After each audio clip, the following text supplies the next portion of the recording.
Hi, welcome to the Paranormal Peep Show. You're joining myself, Andy Chaplin, and we do have a special guest, Mr. Robert Hulse. Thank you for joining us, Robert. My pleasure. My pleasure. Good. Before we carry on with you, I'll just ask Andy, how are you, first of all? Yeah, pretty good. Cheers, Neil. As you can see, I've been fiddling with Photoshop a little bit. So I've got a Paranormal Peep Show background, a little man in black and an alien, and of course the Unite Planet and Tune Events logo. So yeah, I'm going a bit overboard on. So you're obviously not as bored in lockdown as you were last month. You've been busy. That's good. I've actually been really busy. I'm seeing this as a massive opportunity to redo the website. So anyone that does go on the Tuned In Events website, which is tunedinevents.co.uk, at the moment it's got a holding page, but fairly soon it should be all updated and it's all adjustable and fluid and everything. So yeah, I'm using this definitely as an opportunity. I think a lot of people are. They're kind of now. Certainly in lockdowns, when you try these things, you think, oh God, what am I do? But after, if you're the creative sort like we are, we start to think, okay, and we start to invent these little projects. And I've been really busy with my book, Encounters with Fairies, Ghosts and Spirits. So I thought I was on the final chapter, and I realised I've actually got still a lot more to write. So I will be finalise it probably in the next month or two. I saw a meme that says that when we come out of lockdown, you'll either be a chunk, hunk, or drunk. So I think I'll be all three. But I'll be selling my books then, so I'll be a drunk skunk hunk author. Anyway, without further ado, we'll get on to our guest, Robert. And you are in Macclesfield, is that right, Robert? I am, yes. Yeah. So snowy Macclesfield. Yeah. So for those that don't know where that is in the UK, because obviously we've got people around the world listening, where is Macclesfield? Macclesfield is in Cheshire, and it's about 12 miles from Buxton, and it's probably 18 miles south of Manchester. Wow. Okay. So yeah, Coronation Street country. For us Southerners, well, I reckon, yeah, not quite, maybe. Yeah. Okay. Now we know of you because you actually made a guest appearance on our Paranormal Peep Show Christmas special with Unite Planet guys, and you dropped in for a 10-minute chat with us, and I was very impressed with the stuff you told us. So I thought it'd be really great to get you back to discuss more. And we found out that we do have a mutual few friends, and that's Andrew Johnson and also David Caton, who I believe. Both gentlemen have appeared on the Paranormal UK Radio Network, and I know that Andrew Johnson has appeared on Unite Planet as well. I don't quite think the boys at Unite Planet have managed to get David Caton yet, but maybe that's a little hint for them there that they should get on the old phone and give him a call or something, because I'm sure they'd find him a very interesting chap to chat to. Well, I'm quite sure David would be very happy to go on their show, because they're great guys and I love them to bits. Great. Yeah. So, I've seen some pictures on Facebook where you've gone camping events or outdoor events or something, so it looks like you go back quite a way. So that's really good. We do. Excellent. So now you told me before we came on that you've got quite a wide variety of experiences. I'm not even really sure where to start, but I mean, if we just sort of hint at things like UFOs and animal mutilations, which some people might have heard of, but it's a bit of a kind of disturbing subject. I mean, let's start at the beginning. How did you get into the whole field of this kind of thing? Well, I started very, very young. My first encounter with anything, I was probably 2 years old. I was in a street in Macclesfield. My mum had just brought me out of my auntie's house, and she'd gone back in the house to get my younger sister. And I was stood there. There was nobody else in the street. And this light came down and hovered in front of me. It was the shape of a light bulb, a very large light bulb, with the bulbous part at the bottom. And it was a yellowish white light. And it was obviously there for me. And I just stared at it, and then it just dissipated and disappeared. Now, some people might think, is it some kind of ball lightning or something like that? But I have a perfect memory of the day. It's incredible that I should have, but I do. I can see the street, the houses. And I know that the weather was very, it was a typical dull, sort of damp Macclesfield day, quiet, absolutely no lightning or anything like that about. So I know that was the first thing that I encountered.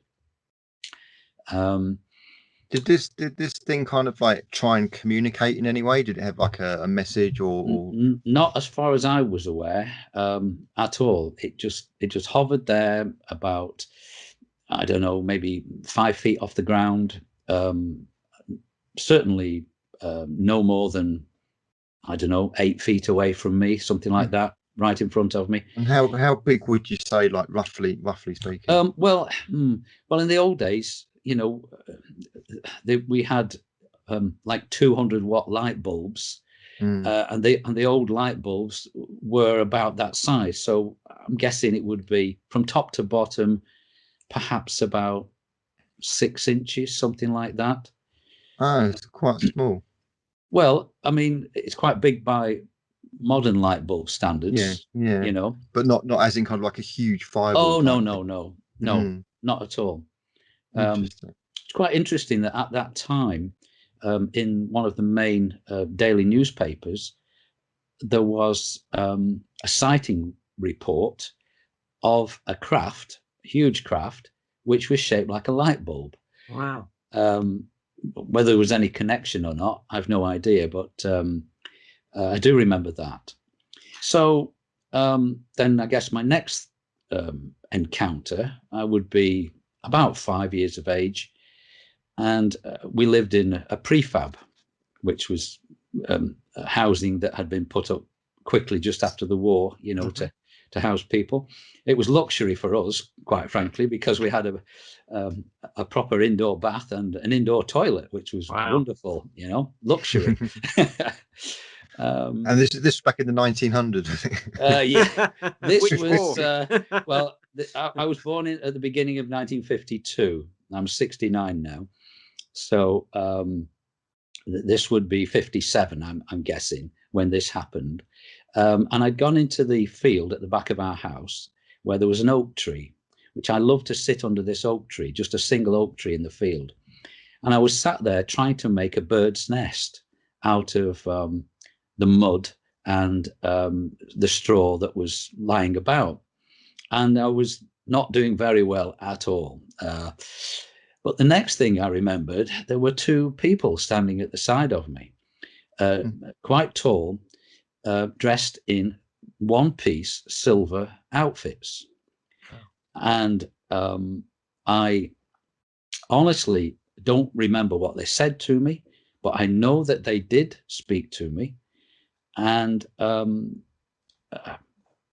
the next thing I knew, they'd gone, and I was walking back to our house, and in my hand was a bird's nest, and it was absolutely perfect. And I know 100% that there's no way I could have made that. So that was really strange. So that was my first encounter with ETs. I'm quite sure that's who they were. Did they look like, human? Yeah, they were human. Yeah. And I've heard of Nordics, and I'm wondering if they were humanoid Nordic types, maybe. Yeah, well, they could have been, but quite honestly, my memory is not that great of the features. But it was just their silver one-piece, close-fitting clothes that they were wearing. Then a strange thing happened to me. I'd be about the same age, I guess. I'd gone to bed. I had my own bedroom, and Mum and Dad were in the next bedroom with my little sister. And I awoke or whatever to see a huge African elephant. Oh my God! In the corner of the bedroom, and it was just the head of it, but it was massive. It had huge gleaming tusks, and it was moving its head from side to side, and I was absolutely petrified. And I'd probably never seen an elephant at that age, you know, but this was, I knew what this thing was, and I was so frightened. I tried to call my mum, and nothing would come out of my mouth. I was so scared.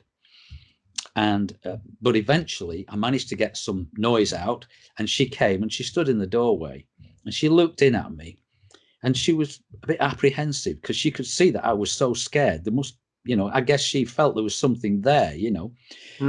Anyway, I looked at my mum and I looked at the elephant, and then I looked back at my mum, and then I looked at the elephant, and all this did was make me even more certain that this thing was really there. Because if I could see my mum, then it must be real, you know, if it's still there. But then gradually it disappeared.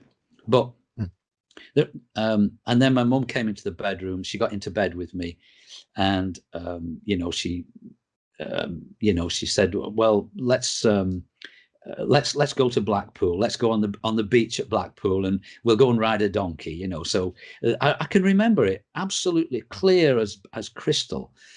But the reason I'm saying all this is it might not seem like connected, and people might say, "Oh, it's just a nightmare." But I can assure you that it most certainly was not a nightmare, that this was a visit from a very powerful being. And I can tell you that later on in my life, a friend of mine has seen Ganesha standing behind me. That's the Indian elephant god. Yeah. Now, I know that's Indian, and I've said this was an African elephant, and I'm not going to change what I say about that, because it had the huge ears of the African elephant. But nevertheless, I do have a connection with Ganesha. I do know that for certain. So that was another thing that was interesting. And then we get a bit closer to the UFO stuff, I guess. When I was 7, would I be 7? Yeah. And my sister would be 5. We went on holiday to Prestatyn in North Wales with Mum and Dad, obviously. And we rented an old caravan by the sand dunes at a place called Gronant. And I think we'd only been there a day or two. And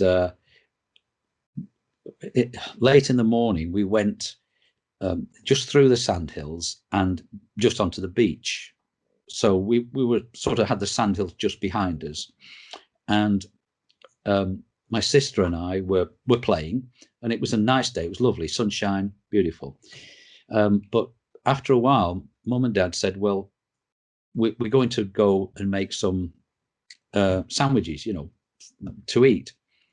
So I said to my dad, "Well, do you mind? Can we stay here a bit longer and play, and then we'll come to you?" So Dad said, "Yes, okay, but you know, half an hour sort of thing, and then you've got to come back." And of course, my dad was very Victorian in his attitudes, very strict, and so we did as we were told. Believe me. But so we played for a little while longer. But then the next thing that happened was Jane and I found ourselves on the single track, a concrete track that ran through the campsite. And it was obviously much later in the day, and it was raining, and we were getting wet, and we were completely disorientated. And so we walked up, and I think we must have walked past the caravan where we were staying, because we were so out of it.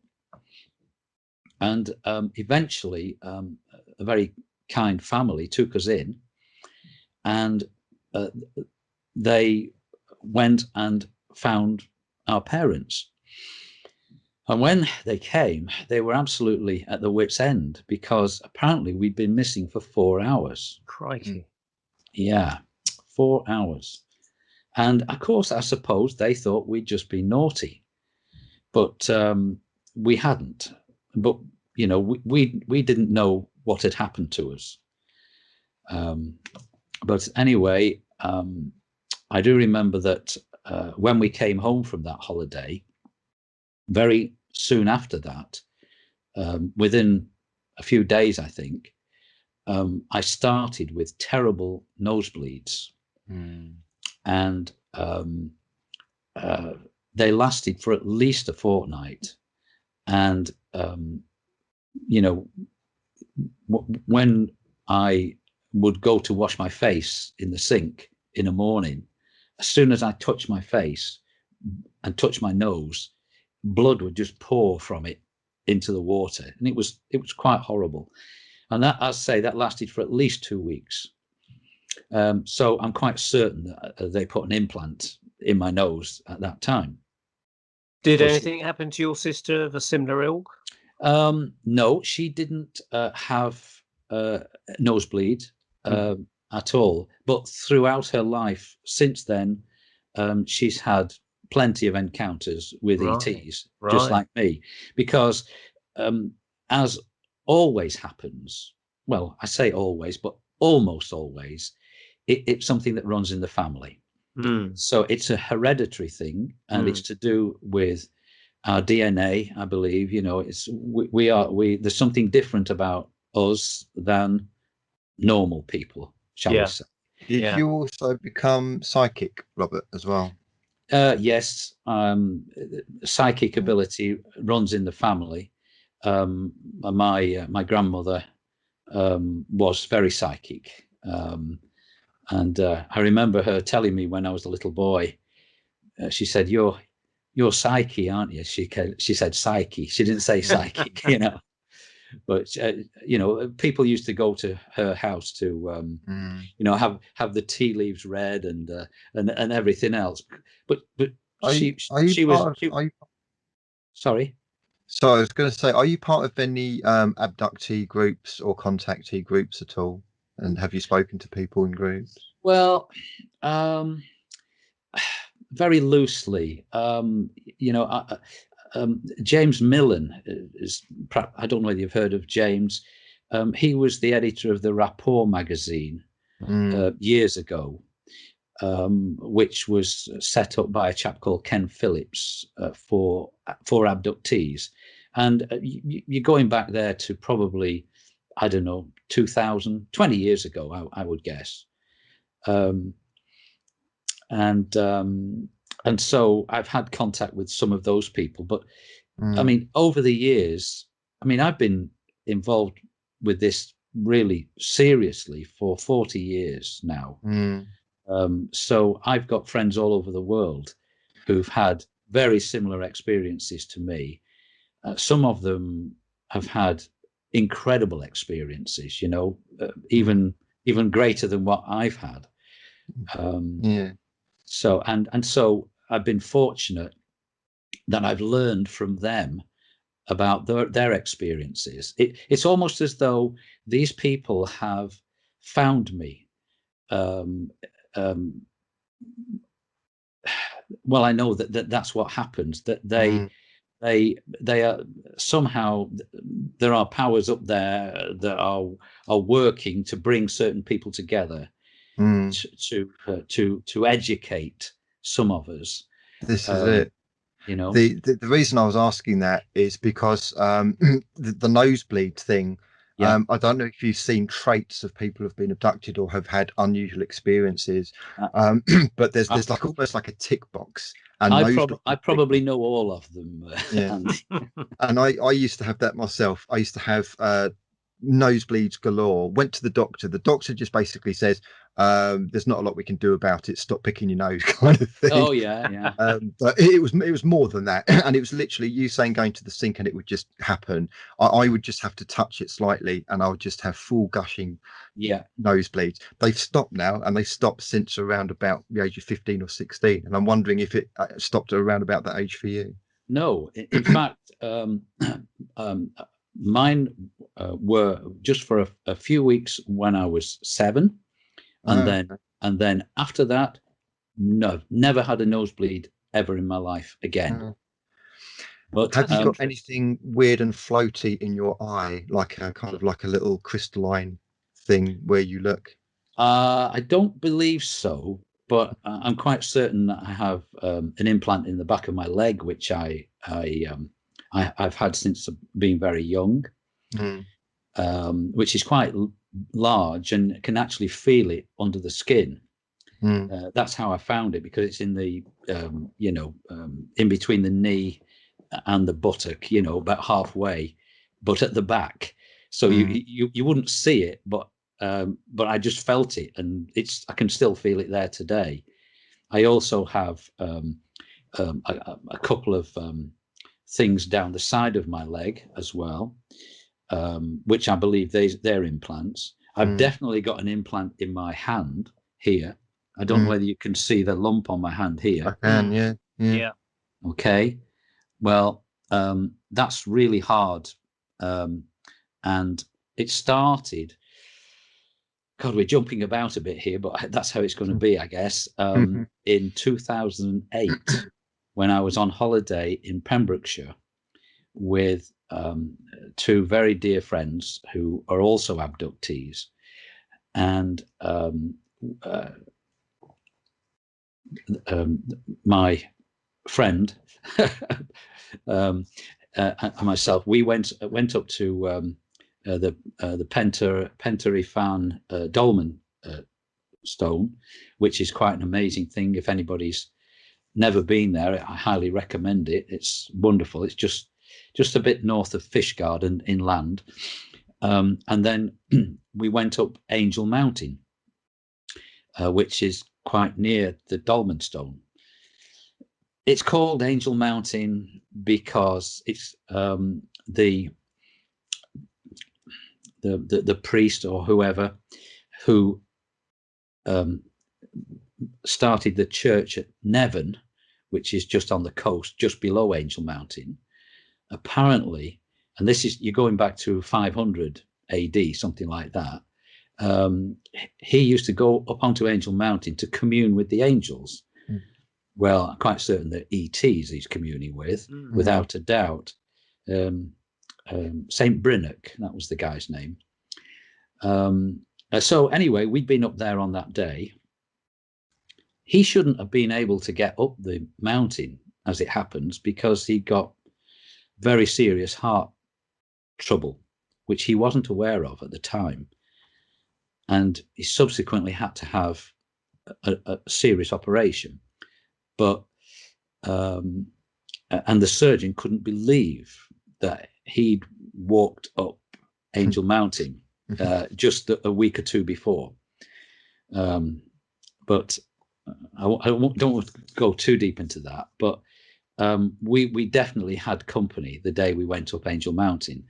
In a photograph which he took of me going in front of him, I am quite certain that there is a UFO cloaked just right in front of us, and we're going to walk straight into that, straight through that, and I can see it in the picture. It's quite clear. And you say that incident that triggered the hand lump. Yeah, well, what happened was we went up there on that day. We spent some time up on the mountain, and I took photographs, and he did. And in one of the photographs that I took of him, there are 1, 2, 3 UFOs in the sky. Yeah, and I have that photograph, So then we came down off the mountain, and we drove to pick up his wife, who'd been having a spa day. And then we had to drive back to St. David's in Pembrokeshire, which was probably about, I don't know, half an hour's journey. But as we're driving along, my friend who sat in the passenger seat with me, I'm driving, and I drive very steadily, very carefully. He looked at me, and I was changing my appearance, Hmm. because that's something else that happens to me. Hmm. I'm a shapeshifter, and I know one or two other people who are as well. I'm not frightened of admitting it. I mean, so many people have seen it happen, not just singly, but 3 people at the same time have seen it happen. And he said it wasn't the normal Robert that was sat in the car driving. And what happened was that the journey that should have taken us 30 minutes, we did in about 12 minutes. Crikey.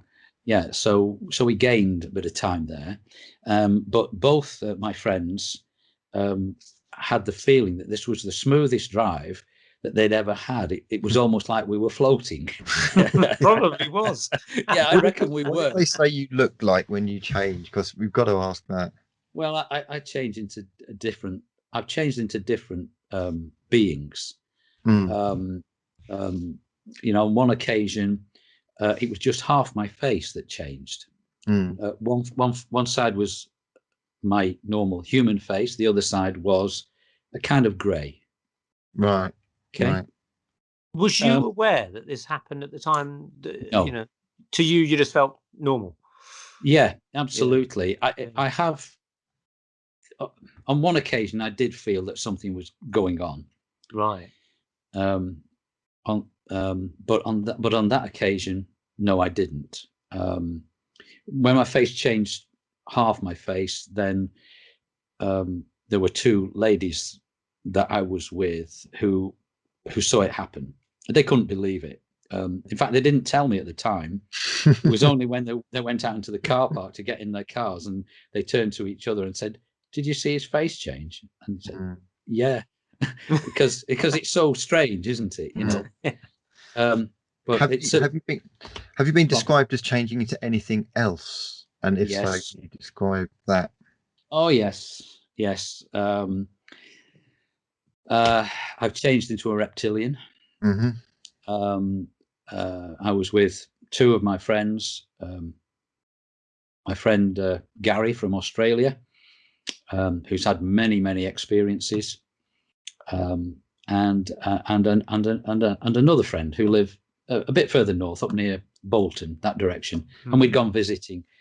Gary and I had gone visiting him, and there were just the 3 of us in the house, and I was sat sort of under the stairs in a very comfortable armchair, chilling out, and Gary was telling our other friend everything that had happened to him. But of course, I'd heard it so many times before, I just zoned out, just let him get on with it. But then our friend, after a while, he just looked at me and his head went down and he said, Rob,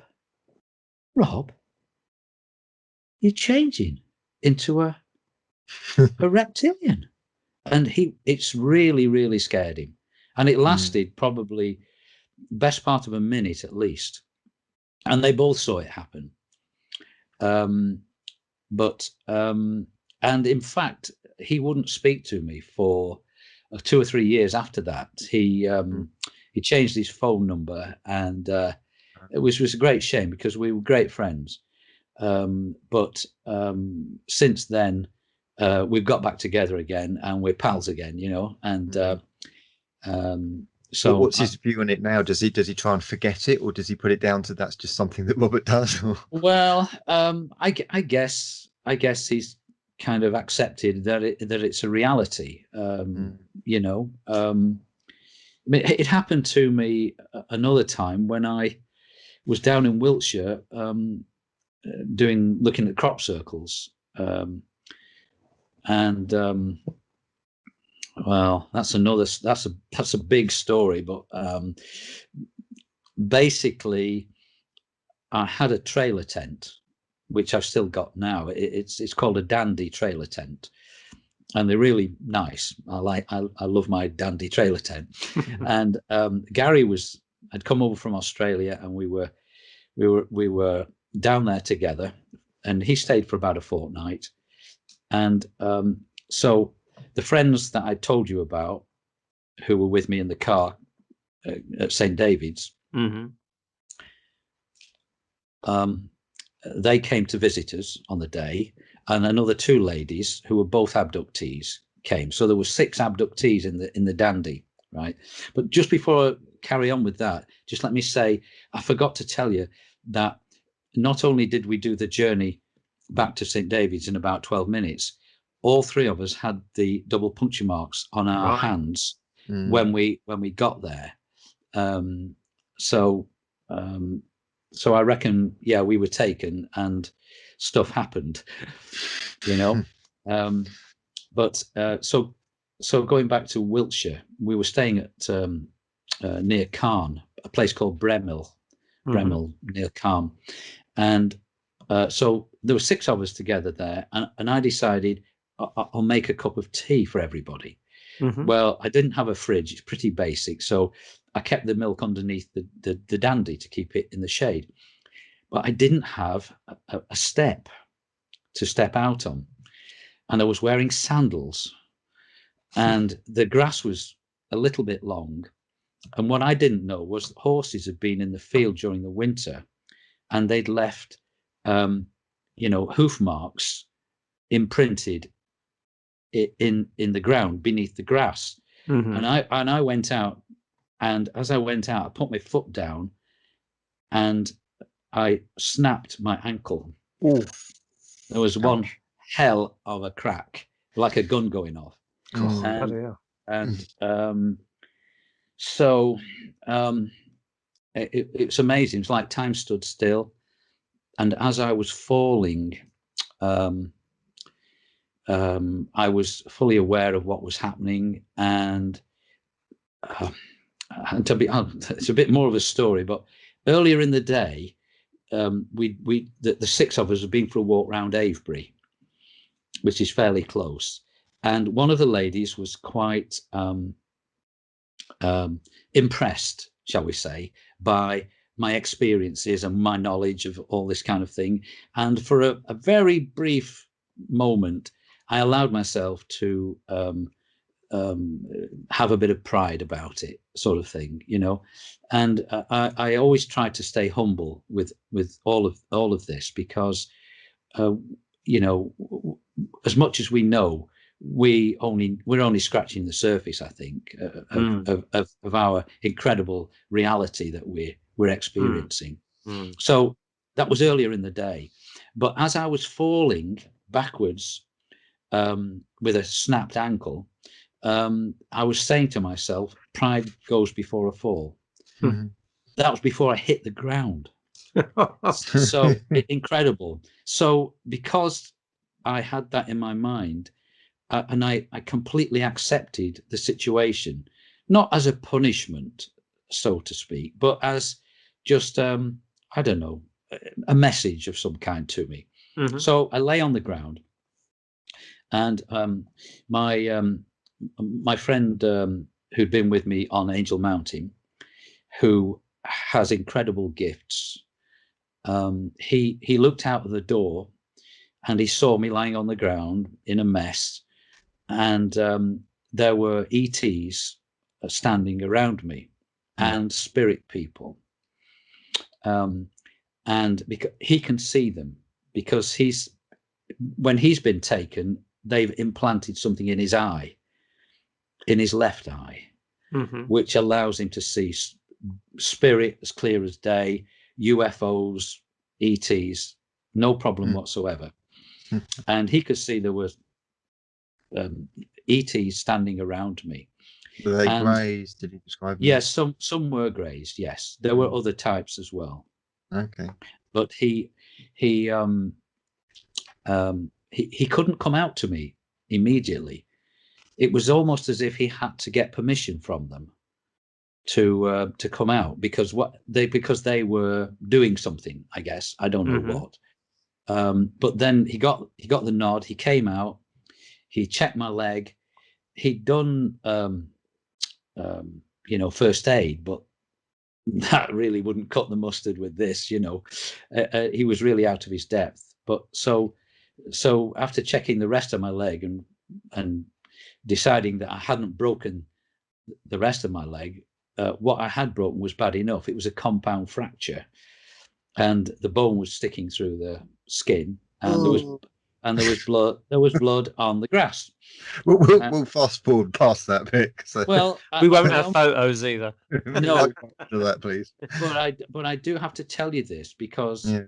the next thing he did was to put his hands around the injury, and as he did that, some being of some kind came into his body, and he felt fingers that were not his fingers pushing the bones back into place.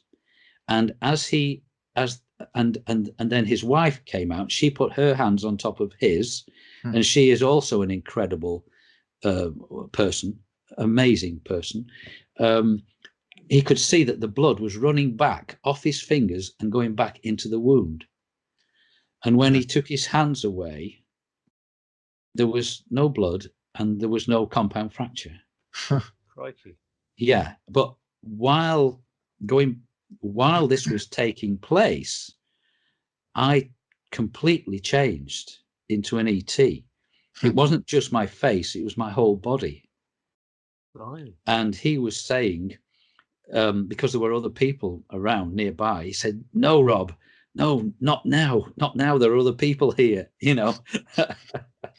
But and he described that being that I was as like what we think of as one of the elders, one of the grey elders. They don't have the wraparound eye. They have a round eye, which is very, very dark blue. You could almost think it was black, but it was actually very dark blue, and the skin was very wrinkled, like an elephant skin, which is quite interesting. Yeah. So I don't know. Maybe that's who I am. One of them in particular, you know. But anyway, they got me back in the dandy. I lay on the bed, and I'll carry on with this story because there's a bit more to it. It's interesting. So the two ladies, it was a mother and daughter. The daughter, when she'd been taken as a child, she remembered what happened to her, and it frightened her to death. But she's a great artist, and she actually drew being on the table with the instruments above her head and all this kind of stuff. And that's one of the reasons they came to see us, because she wanted to show me this book of drawings of stuff that had happened to her. So I'm just starting to look at this, and when Gary says, and bear in mind, Gary's a bright guy. He was an airline pilot. A bush pilot rather, and a great electrician as well. So he's a clever guy, and he suddenly says, "Isn't it great that we're all here together?" Meaning us abductees, you know, because we don't have to explain anything to each other, because we know we've been through it. We, you know, and then he started counting, and he said, "There's 1, 2, 3, 4, 5, 6, 7 of us." And of course, we all knew that there were only 6. There was me and Gary, my 2 friends from Angel Mountain, and the 2 ladies. But then my friend from Angel Mountain said, "Well, actually, Gary, you're quite right. There is another person here, and that person is here for Robert, to help him." Okay, so Gary felt really a bit stupid, but you know, he mustn't, because this is reality. This is what happens. So anyway, later in the day, they left and just left me and Gary. So he's got his bed on that side. I've got my bed here, and he's an even bigger talker than me, believe it or not. And but so towards the end of the evening, I was really tired after what I'd gone through. So I said, "Gary, I've just got to go to sleep. I'm sorry." "Okay, Rob," he said, "no problem." So no sooner had I closed my eyes, strangely, than I could see there was a woman at the bottom of the bed over my ankle, giving me healing on my ankle. Right. And this person had red hair. And I know who it was. It was my cousin, Brenda, who had been a healer in life, but she'd passed away a few years earlier. Right. And we were very close. So I knew she was there. But meanwhile, Gary can see somebody standing near the door. And this person is insisting that he says something to me. But he's afraid I'm going to be annoyed because I wanted to go to sleep. So he refused. And then this person said again, and he refused again. But he insisted a third time. So Gary gave up, and he said, Rob, he said, look, I'm sorry, this sounds really stupid, but I have to tell you, I've just got to tell you, 1, 2, 3, 4, 5, 6, 7. He said, I know it don't make any sense. But I said, Gary, it makes perfect sense. That seventh person is with me right now, giving me healing on my ankle. Right. And that was my cousin Brenda. So, all these things, why I'm trying to tell you, get you to understand, I'm sure you do, is that spirit and ET, it's all connected. It's all totally We have long intertwined. suspected that, haven't we, Andy? Yeah. But I mean, you preaching to the converted here. I know. No, it's interesting to get another angle on it, though. Yeah. I mean, historically, UFOs, ghosts, paranormal, poltergeist, all of this are kind of in separate boxes. And for a while, for many years now, I've kind of like seen that they are very much merged. We're talking about interdimensional beings and interdimensional entities, and we're talking about consciousnesses of what you might call the multiverse, or it's not kind of like ghosts are over here and ETs are over here. They're all kind of on different dimensions. The Robert, kind of like you come across as somebody who is a soul that is probably, I don't know for sure, but probably not human, and probably decided to dip into this earthly reality for whatever reason. Absolutely. Do you know what that reason is? Why are you here? What put you here? Where's it going? That's a great question. Well, I agree with you. I'm quite convinced that I have lived other lives on other planets. I know I have, actually. I've even had, I went through a period of time about 10, 15 years ago where I would be driving along the road with my wife at the side of me, and I would see in front of me writing, and the writing was the laws of the galaxy. The laws of the galaxy, and I read them, and I knew them. They weren't anything that I didn't know at all. We've got plenty of time, Robert. Go for it. What are the laws? What was the laws? Are we breaking any? No. Well, to be honest, I honestly can't remember. But this happened to me on several occasions. This wasn't just a one-off thing. So in some way, I do believe that I'm connected with the laws of the galaxy. Truth is of absolute paramount importance to me. Always has been all my life, and integrity. So I can't stand liars, and I can't stand cheats.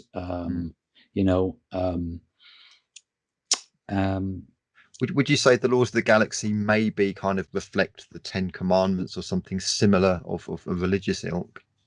Well, I mean, you can't go far wrong with some of the basic stuff of that, can you? I guess. Like don't kill, don't thieve. Yeah, absolutely. I'm a great reader. I've got many books here. One of the books that I'm reading again at the moment is this one, The Gods of Eden, by William Bramley. And this guy was a historian who set out to write about all the wars that have happened in history, but he very quickly realized that none of them were accidental, and that they were being started deliberately by beings that he calls the custodians. The very last thing he wanted to do was write about ETs and UFOs, because the guy's a serious academic, but all the evidence was so clear, and even down to things like the plagues, the Black Death, that was deliberately created and spread by them, because UFOs were seen in many villages that were nowhere near where the plague was. And these UFOs were spreading noxious gases. And the following day or the day after, people were going down like flies with the plague. So I firmly believe that it's a means of population control. And possibly that's what's happening today with the COVID thing, because it's not so easy to get people to go to war these days as it used to be. So they've got to find a way of culling the population, and I firmly believe that that's what's happening today. But that's another topic altogether. But so I am. I mean, this has caused hell in my family. My wife hated it with the greatest of passions, and my married life could have been, 100 times better if I hadn't been involved with the ETs. But I don't get it. This is the thing. I mean, how can you explain all of your life experiences to somebody who A, hasn't experienced it themselves, and B, probably wouldn't believe it and won't get it anyway? Absolutely. I couldn't blame my wife at all. I mean, my wife died 7 years ago, but I couldn't blame her, because all she wanted was a normal life. Who doesn't? Bring up a family, and which she did, and I've got great children and grandchildren, wonderful, and we've done a good job. But the last thing she wanted was for me to be changing into a bloody ET, because it can happen when I'm asleep. Did she see anything herself? You changed? My wife would never talk about it. She hated it so much, she would never speak about it. So, or if I ever tried to talk about it, I would, because I'm extremely sensitive to energies, she would send this wall of hatred towards me, which was absolutely horrible, and so I never spoke to her about it in depth, and in fact I became like the joke of the family, the extended family, because it is fair to say I was obsessed. But there's a very good reason for it.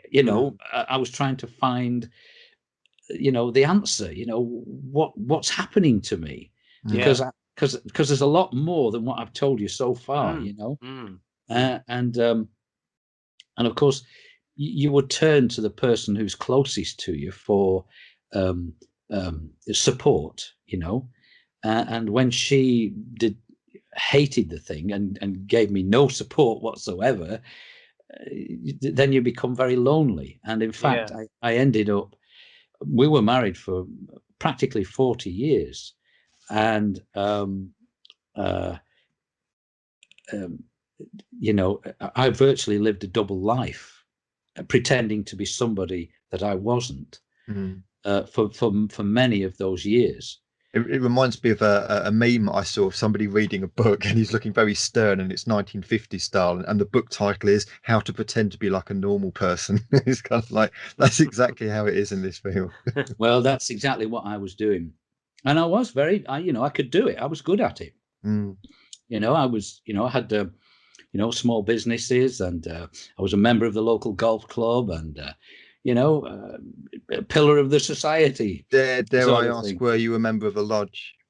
No, I wasn't, but I was invited to be. But I turned it down. I actually spoke to my dad about that, and he said, I'm not in favour of people ganging up against other people, you know. And basically that's how he saw, you know, the Masonic Freemasonry, the ganging up on, you know, ordinary people, if you like, for their benefit. So yeah, my dad was quite wise, and so I thought, yeah, fair enough. My business partner was a Mason, and he wanted me to join, but I said, no, I don't think I'll bother. You know, yeah. Let's circle it around to the original question, Robert. Yeah. What's your life purpose here? What is your soul doing here on this planet? Oh God. Well, I'm here to spread light into the world, without a doubt. I have helped many people.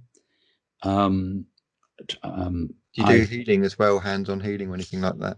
I can do, but I hesitate to do it. I've because of this, I don't know, humility thing that I've had in my makeup all along. I've not wanted to believe that I could do something like that, but in actual fact, I can, and I have done. So now I am quite happy and confident that I do have that ability. No question about it. In fact, I don't even have to put my hands on people. I can just be in the same room as them, and problems that they have will disappear. Yeah. So it's happened, you know. It's just I'm just different, you know, but I guess you're different too, you know. Welcome to the crazy club. yeah, sure. And I'm happy with that now, you know. I'm happy with who I am. Yeah, it's about spreading the message, I think. You know, like what we're doing now. You know, there'll be people out there who have been taken by ETs. Some of them will probably be afraid and have nobody to turn to. If anybody is in that situation, wants to get in touch with me, they can always contact me through my website, which is Macclesfield UFO Society. Just Google it, and they can write to me through that, no problem. And I'll get back to them. But yeah, we're different, aren't we? You know, we are making a difference. We don't think we are really. I think we're peeing against the wind sometimes, but we are making a difference, I'm sure. Okay, we've got about 5 minutes to the break. So before we go to break, there's a few more questions I'd like to ask. Obviously, your sister has had similar experiences to you. How does she now relate to all this as well? Well, first of all, may I say that she has a better memory of being taken with me than I do, because very, very quickly, 2 years after the Prestatyn event, we went on holiday to Llandudno. So I was 9, she was 7, and we were taken again, and we were placed down by the sea, by the rocks of Great Orme, which is a great big rocky promontory that goes out into the sea. And there's a single road that goes all the way around this thing. And it's about 100 feet from the road down to the sea. And we were placed down at the bottom there. And we had to climb all the way back up the damn rocks. And I was really scared. And I got my sister over the wall and onto the road. And then I looked down and I froze. And she helped me to get over. And then we walked a few paces on the tarmac, and the next moment we were back in the digs again. But at that occasion, she saw what she thought was like a carousel on the sea, just in front of us, which of course would be a UFO. Mm. You know, Mm. so she has a tremendous memory of it. She even remembers what she was wearing the day we were taken at Prestatyn. Hmm. Yeah, it's incredible. But yeah, she's had experiences, but she's had some nasty ones, you know, with greys and reptilians. But it's a mixed bag, you know. That's the So, thing. I mean, it sounds like you're being visited or taken by different races. Yeah. Yeah. So I mean, my always assumption is that, you know, someone's been taken on board and it's the Greys or whatever like that, and it tends mostly, from my understanding, to be fairly negative. I mean, there has been a few positive cases that I've spoken to people about, and then people have generally reported positive abductions or interactions with Nordics. Why do you think you got loads of different races trying to grab you, as it were? There must be something special about you. I think I was told a long time ago that I'm an ambassador, Right, for not just one race, but many races. And that is, I was told, my job here. God, who knows? I don't know. But that's what I've been told by one or two psychic people. And I've seen different types. You know, I've seen the small greys. I've seen the bigger ones, like the one on the communion, you know, with the big wraparound eyes. I've had that one right in my face, really close up. I've had one at the side of my bed that was what Credo Mutwa in the Sangoma from South Africa. He calls them Chitahuri. The Chitahuri. The Chitahuri. Yeah, I had one of those the side of my bed. What do they look like? Well, they have round eyes, big round eyes. You might be forgiven for thinking that they are slanted, but they're not. When I could, you know, this being was only like a couple of feet away from me, if that. You could see that the bone structure of the eye, you could see the orbit of the eye was round, but the eyelids, the bottom one came up as well as the top went down, like a reptile, if you like, you know, and they were on a slant. The lids were on a bit of a slant. So that gave you that impression. On the bridge of the nose, there were 3, maybe 4 very deep wrinkles going across the bridge of the nose. You know, when you screw your nose up, you get these wrinkles here. Well, these were like really, really deep. The being had no hair. On the top of the head was a ridge which went from front to back.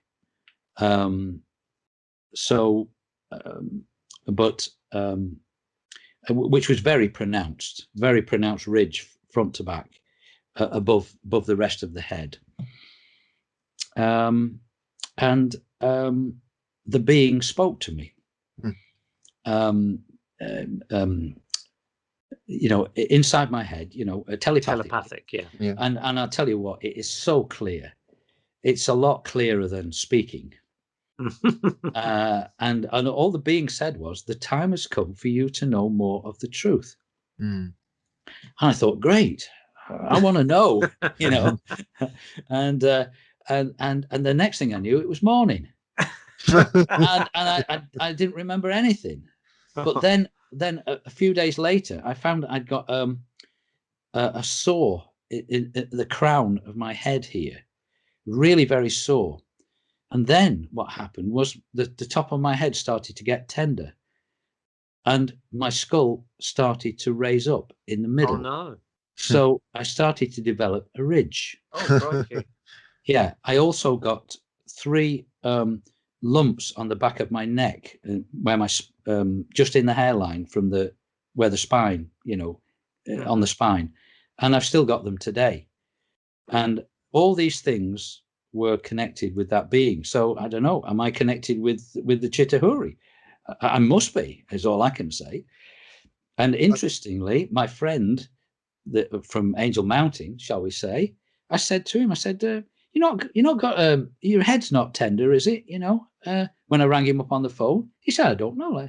And he felt it, and of course, there it was, and his was bigger than mine. Crikey, you're turning into Klingons.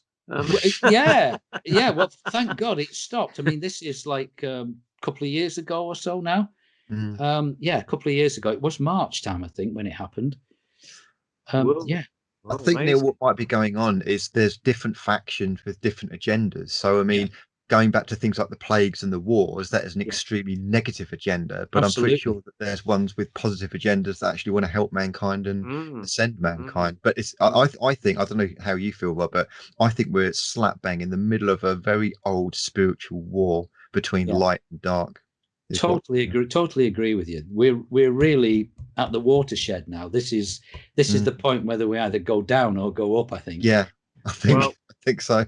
On that note, as we are at the point of the watershed, whether we go up or down, I know that we'll be going sideways because we're now approaching our break. So we'd just like to say thank you very much to Robert for joining us for part 1. And hopefully you won't be abducted in our breaks, because we need you for part 2, where we're going to be talking about crop circles, animal mutilations, and other spiritual things. So very cheery things. Awesome. Yeah, stay tuned, everyone, and get the tinfoil stuff out the drawer and stand by for part 2. We'll see you in a minute. Thank you. Bye-bye. Bye-bye. Today's the best day of my life. Woohoo! Listening to the Paranormal UK Radio Network.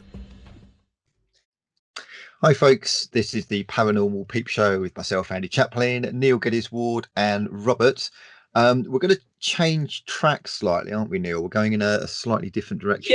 Yeah, we were just talking in the break because I just asked Robert if he would kindly, before we forgot, because I know that we can go off in all sorts of directions, and I thought this is one thing I really want to kind of nail, is that during our Christmas episode, which was done with Unite Planet as well, Robert came on and gave us some very, very interesting anecdotes concerning himself and also his psychic friends. So I thought it'd be really lovely if he could repeat those. Maybe we could probe him a little bit about those experiences. Pardon the pun. As we're on that kind of subject. So Robert, tell us. I don't know which one you want to talk about first. Maybe you decide which one you want to tell us about first. Your wife or your psychic friend. My psychic friend. Okay, I'll talk about his experience. He has since being taken by ETs while driving down the motorway. I won't say which one. All his family were taken. They took the car as well, and they were gone for quite a long time. And after that, all the family became gifted. I'm sure that they had gifts to start with, but without a shadow of a doubt, these gifts were magnified greatly. Which I've come across that also before with other people who've had ET experiences, who were, say, a healer, and found after the experience that for a short while at least, they had a lot more ability. So he became extremely psychic, and so he sees spirit every day. And he sits down and talks with them. Recently he was telling me about sitting outside in the garden at the table on his own one evening, and a spirit came and sat at the table with him. And they talked for 20 minutes or so. Interesting, just a quick aside on this. One of the questions my friend asked was, how do you know that I can see you? Because it's very obvious that when spirits know that a person can see them, they all make a beeline for that person. And the spirit said, oh, that's easy. When we're flying about up there, we can see you because you give off a light. And so we come straight in and bang, there you go. So I thought that was quite interesting. So I've got to ask, when he's having conversations with spirits, Yeah. some people, when they're talking about spirits and ghosts and that kind of thing, say that they're not quite kind of conscious. Sometimes they're not exactly replays, because we know that replays are literally just replays, but Yeah. they don't seem quite fully conscious, fully kind of in the mind of like a human that's alive. Yes. Do you, this is where it gets really weird. Do you think he's actually interacting with the soul of that person, the soul of that spirit, or some kind of residual mind, kind of like almost like a program running that's interacting, if you see what I mean? What do you think is going on? Well, on one occasion, for instance, he was taking a walk at a nature reserve, and this woman came towards him and started playing hell with him for some reason. It wasn't until about 30 seconds or more into the conversation that he realized that she was a spirit. So one thing you can certainly say is that he's wide awake when these things happen to him. Absolutely wide awake. And to him, these people are as real as you and I are to each other. I mean, I remember going with him to Laycock Abbey, and we went into that famous room where some of the Harry Potter film was done, where that great big black cauldron is there in the room. And he suddenly turned to me and he said, "There's a monk sat in a chair by the fire there." And of course, there was no fire, but you could see where there'd been a fireplace. And he said, "Can't you see him?" And I said, "No, I'm sorry, I can't." And he was quite frustrated with me, you know. I said, "Look, I'm sorry, I just can't see him." He said, "He's still there," you know, and then he disappeared. Other times, I mean, like I've been in a church with him, with a couple of other friends, and he was sat down in a pew, just chilling out. And then he beckoned me over to him. We were all just walking around this church looking, because it was new to us, you know. And he beckoned me over. He said, "There's a spirit, there's a woman sat at the side of me. Get our friend, another man, to come over and take a photograph." So our friend came over, and I didn't tell him what it was about, but all of a sudden, his camera wouldn't work. Oh no! Absolutely, just wouldn't work. And you know, he's a sort of semi-professional cameraman, and so and then the spirit went, and then his camera worked. Oh crikey! Has he mentioned that these spirits are aware that they're not exactly dead, because they're not fully dead, but aware that they're not alive in this reality, this physical reality? Are they aware of it?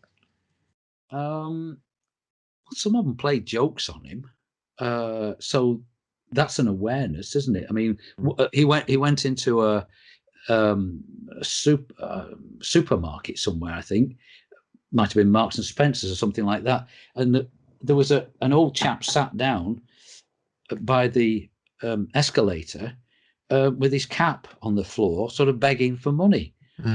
So my friend, being the kind of person he is, threw a £1 coin into the hat, but the £1 coin just bounced on the floor, and the hat and the bloke just disappeared. So it can be a bit awkward at times, you know. Did he pick his £1 back up? I reckon he would do. Yes, he's a bit like me. Yes, he would have picked it up.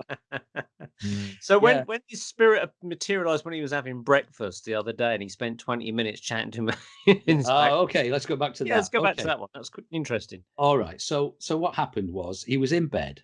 No, this wasn't breakfast. This was in the night. He was in bed. Okay. Yeah, he was in bed. He was woken up by spirit, and they told him to go downstairs. But for some reason, he didn't want to go down. Felt a bit apprehensive, Now, bear in mind, he's used to seeing spirit. He's used to seeing ETs. They don't bother him at all. But there was something about this that was a bit serious. So he kind of tried to turn over, but they insisted. So he went downstairs. As he's going downstairs, he noticed the living room door is slightly open, and there's a light coming from inside, shining into the hall. And he wondered whether he'd closed the Venetian blinds, because the road is outside with the street lights, you know. Anyway, so he opened the door and discovered that that the Venetian blind was closed, and the light was coming from these three beings. Two of them were on the settee, and one of them was stood by the fire. They were all very tall, 7 feet tall, and they all had very long beards down to the waist. The one by the fireplace had a staff as well, which he remembered. And it was the one who was standing who told him to sit down in the other armchair, and then proceeded to advise him about how he should behave with regard to what's going on in the world at the moment. Because he cares a lot about people and society. He's very unhappy about what's taking place at the moment with all the psychological damage that this is doing to people. And but this person, who I later discovered from another friend, was called Barnabas, and is actually a kind of librarian on board ships. But that's really not giving him his full title, if you like. It is far more than that. He's a custodian of the records, if you like. And he told my friend that he mustn't get too involved. Don't get upset. It's all going to plan, whatever that plan is. Whose plan and what plan is that? yeah, exactly. And he spoke to him for about 20 minutes, and then the three of them just disappeared. Since that time, I can tell you that about 3 weeks ago, my friend was not really listening to the advice of these three people and getting a bit upset about everything, just like everybody. Well, I am as well, you know. And so he's coming downstairs, and as he got down the stairs, the living room door opened, and this chap came out who was, he thinks, probably one of those three. And he had a cloak on, and quick as a flash, this person with the long beard, the whole thing, wrapped the cloak around my friend and said to him, please don't worry, don't get involved, everything's going according to plan. Okay, so then, and this being was illuminated too, and then the being left, and my friend then went in the kitchen to make a cup of tea. He needed a cup of tea after that. And as he's walking out of the kitchen, he thinks that his dressing gown catches on the door handle. But in fact, it was the cloak that caught on the door handle. He was still wearing the cloak. So that's just another... so a spirit cloak remained with this guy? Yes. Yes. Has he still got it? I don't believe so. He's certainly not said so to me. No. Did they divulge any other information? Because I think we really need to probe what plan and whose plan is it. And did you say that he spoke about things getting really bad in the first visit, and pay attention to America? I seem to always say. Oh yes, absolutely. Let's expand on that. Okay. I mean, there are other people who have said the same thing. I'm afraid things are going to get really bad before they start getting better. And to me, oh crikey, I don't want to talk about politics because that might upset people, but I'm not very happy about what's happening at the moment. Let's come out and just be straight about it. I think there's an attempted communist coup going on in America. Got you. 100% agree with you, and there's no question about it. That is People exactly don't like it. Screw them. I don't care. It okay. is. Yeah, 100%, and it's so obvious, and they've got all the information. You know, they know that at least 60% of it was done by China. Yeah. So they've got them on toast, really. They found Chinese spies in bed with some of these senators and Congress. Chinese spies. Yeah. So I'm just waiting for the military to step in, because I mean, there's got to be some real patriots amongst the military in America. Are you a follower of Simon Parkes and that kind of stuff? Yeah. Yes, I am. For the love of holy Moses, I hope he's right, and I hope his contacts are right, because if he's not, America is screwed. It's end of America. Yeah, and if America goes, we go too. We go. So what has Simon Parkes said then? You hope he's right about? Okay, his take on it is that there is a weird kind of parallel thing going on where, although Joe Biden technically looks like he's been inaugurated as president, some people believe that it's actually done within a studio, not actually in the White House, and some people believe that the military are actually still taking orders from Trump. And they're saying that Joe Biden is being denied access to the Pentagon and anything to do with like Secret Service records, anything like that, and that technically Trump is still in charge. Yeah. I hope this isn't just a pipe dream. And the theory goes that the military are waiting for the communists to dig their own grave, whereby they will step in and basically say, this is unconstitutional. We have sworn an oath not to the president, but to the Constitution of the United States, because this is what they swear an oath to. They don't swear it to a president like we swear it to the Queen. They swear it to their US Constitution. At this point, hopefully, the military will step in and say this is unconstitutional. And whether they'll have another election or whether they'll bring Trump back in, I don't know. But this is the theory. I hope it's true. I hope it's true, because I want personally the best for not just the people of America, but the whole world. I want peace and harmony and unity. I do not want communism on this planet. So that's where we're at.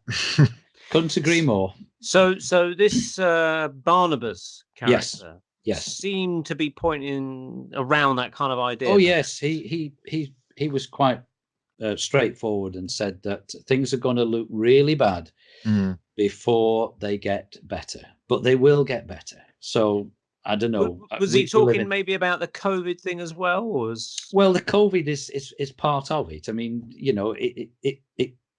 there's no doubt that it came from a laboratory in Wuhan in China, which is quite interesting that the Black Death plague came from China in 1333. It did from the rats. Yeah. Yeah. Well, from the rats, yes, in China, yeah. Not the bats, the rats. But they taste better. But the problem is that there's so much corruption in America. I mean, this virus was probably developed in a laboratory in America to start with, and then it was taken to Wuhan in China, and the development of it was continued with the funding of people like Fauci and Gates. So it's all part of the big plan, which is part of the Great Reset, which is all again part of it. And what it is about, it's about culling the population of the earth, as written in the Georgia Guidestones. Yeah, all this is all, together. Would the culling of the population come through? Because I mean, from what I understand of this virus, is that it's only a very small percentage of people die. 99% get, survive it, and a few people get it, but they come out of it. And so would the culling, because it seems a very small amount to cull from that, or would the culling come from maybe mishaps with supposed cures, like Yes, like the vaccine. Yes, Yeah, the indeed, vaccine. That's the word I'm looking V for. word, Yeah, the V word. yeah, yeah, yeah, yeah. yeah. So yes, it may not be that the main mortality occurs now. It may be in a couple of years' time, if a different flu is released, and our body doesn't recognize it because of the changes to our DNA done by this RNA vaccine. That's Which possible. apparently might be infinite, because they're saying that it's not like a lifetime thing. It lasts maybe 6 months or so. Then you need another one and another one and another one and another one and another, and your body is just going, whoa. They're never going to stop. Yeah. They're never going to stop. Yeah. But anyway, so yeah. So my friend sees loads of things like that. He photographed, although I can't send you the photograph, I'm afraid. He Sure. photographed a being at the bottom of his garden, and that being, I'm convinced, is Apollo. The god Apollo. Yes. Right. Okay. Yeah. Absolutely convinced. What does he look like in the photo? It looks like his statue. Look like really? Like his face. Yeah, absolutely. It's clear cut. You see, people have photographs of orbs, and if you look carefully in some orbs, you can see sort of bits of faces, can't you? And that they may well be there, but you don't have to work hard to see this. This is like a photograph. You can see this being. He's there, and he's looking down at my friend's wife, who happens to be sitting in a swing seat at the bottom of the garden where this person is. I'm just looking at some images of Apollo. There's often kind of like a what do you call it, bow and arrow. Did he have the bow and arrow? No. This is just his head. Just his head, right? Just his head inside a I don't know, an area of light, if you like. But around the head is a wonderful sapphire blue sort of a color, which is a color that I've seen before with this kind of thing, very spiritual color. With the being Barnabas now. Yeah. I was under the impression he's like from the spirit world, but are you saying he's from an ET craft, not the spirit world? Yeah. I see. I believe so. And he looks fully human. Oh yes, definitely. Yeah. I'm fortunate, like I told you, I have many friends that have incredible experiences. One friend I have who lives in this country, she has been going aboard ship since she was a child, and she's described to me many times the different types of being on the craft. She's even been there when the Greys have had people on a table doing operations on them, doing work on them, and the thought that the Greys gave to her was that they were amazed at how badly we look after our bodies. Yeah, it's quite interesting, really. So with regard to things that have happened to me, I don't automatically assume that it's bad or good. I'm basically I don't know one way or the other, to be honest with you. Yeah. Now, so I was going to say, getting back to your experience again with another spirit, and then we'll get back to the ETs if that's okay. We've talked about your wife, and you said that she came and visited you. She did, and you told us that story again in our Christmas program. Again, if you can go into detail, we'll ask you questions about that. So, how did that come about? Well, my wife died at the end of June in 2013. And as far as I was aware, she hadn't visited me at all until the last day of February, I think it was, 2014. So I don't know what that is, 6 months, 8 months later. Yeah. The first time it happened, I can't swear that I was fully awake. But what I felt was happening was that the duvet on her side of the bed, we have a king size bed, was going down, and that she was there, and then after a while she left, and that was it. But that really woke me up, and I kind of sort of half sat up in bed thinking about it, and then she came back again just a few minutes later. Same thing happened again. The duvet went down, and then the bed went down as if there was a weight, a body in the bed. Again, I just sort of sat there and marveled, because I'm used to strange things. It didn't bother me at all. Some people say, "Weren't you scared?" No, I wasn't scared at all. I was. It was an honor. It was a wonderful education as far as I was concerned. And so she went again. Then a few minutes later, she came back. Same thing again. Duvet went down, bed went down. Only this time, I thought, I'm going to see if she's real, sort of thing. So I reached across and I touched her on her leg, on her left leg. And she was as warm and solid and real. And you had your eyes open. I was wide awake, believe me. And could you see her at this point, or was it? No, I must. I'm not going to lie. I couldn't see because it was dark in the bedroom. Yeah. Okay, but I knew it was her. Absolutely, 100%. I mean, been married 40 years. Come on. So, to be honest, I had a slight naughty thought then at that moment, but I thought, no, Rob, it's not appropriate. So I took my hand off her leg, and then I replaced it back on her tummy. And again, it was her. She was warm and soft, and it was Jen. And that was wonderful. And so I took my hand away, and then the next thing I thought, it'd be lovely to give her a hug, But as I went to give her a hug, she just dematerialized. And what happened was then that in my head, I saw this incredible, like, white fireworks display, white fireworks flying off in all directions. It was quite the most incredible thing. And then I just sat up in bed and thinking how lucky I was, and how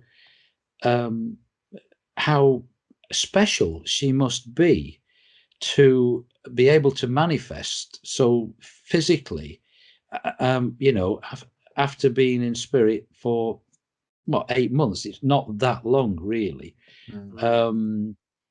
But what I did find out the following day, what I understand is that for spirit to materialize, they require energy. They have to get it from somewhere. And so if it goes cold in a room when a spirit's there, I'm guessing it's taking the energy for the latent heat of energy, so that makes it feel cold in there. But on that particular night, 28th of February 2014, I found out that there was a massive solar storm which hit the earth that very night. And I'm reckoning that that Jen and other spirits, because I reckon she probably didn't do it on her own, used the charged particles of energy from the solar storm as an energy source to materialize like she did. I mean, I might be wrong about that, but it's quite a coincidence that should happen. Makes sense. And it shows that spirit are aware that those things are going to happen, and obviously catch that ride in, don't they? Like a surfing a wave in, don't they?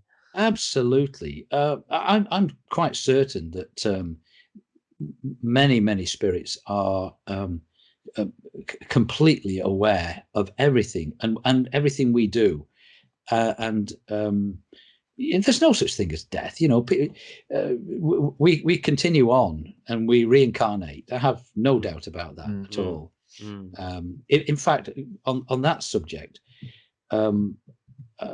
crikey, would it be, I don't know, maybe about a couple of years before my wife died, I was down in Wiltshire in a crop circle, by West Kennet Long Barrow with my friend Phil Hoyle, who's a great UFO researcher. And we were checking out the crop circles. That one was a man-made one. I could tell straight away. There were a couple of ladies that sat in the middle, and we were near them.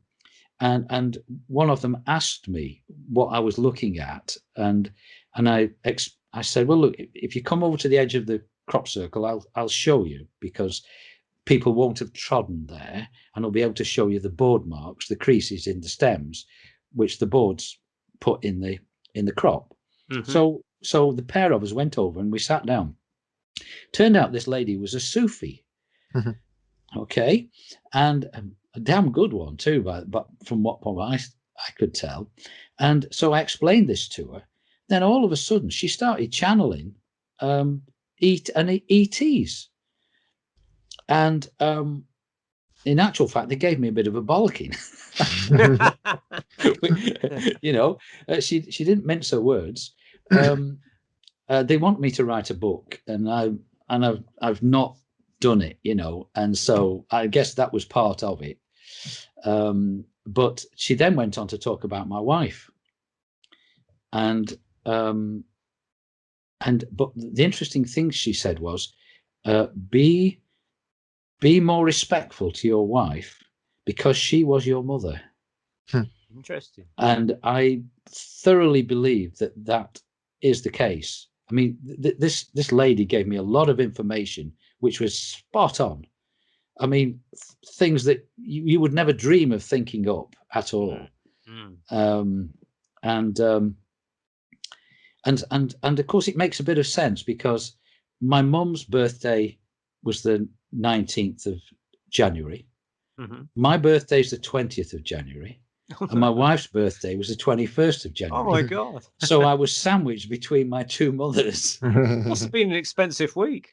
Yeah, birthdays come around, yeah. Yeah. But you know, I can thoroughly believe it, that she had been my mother in a past life, and I'm quite sure that we'll be together again in another one.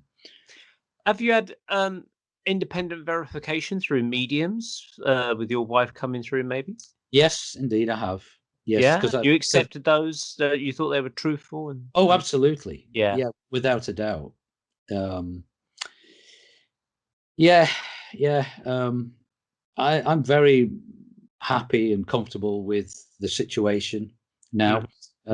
You know, I know that it wasn't her path to carry on in this life with me any further, and that I've got to make another start, if you like. And in some ways, I've changed a lot since she passed. I've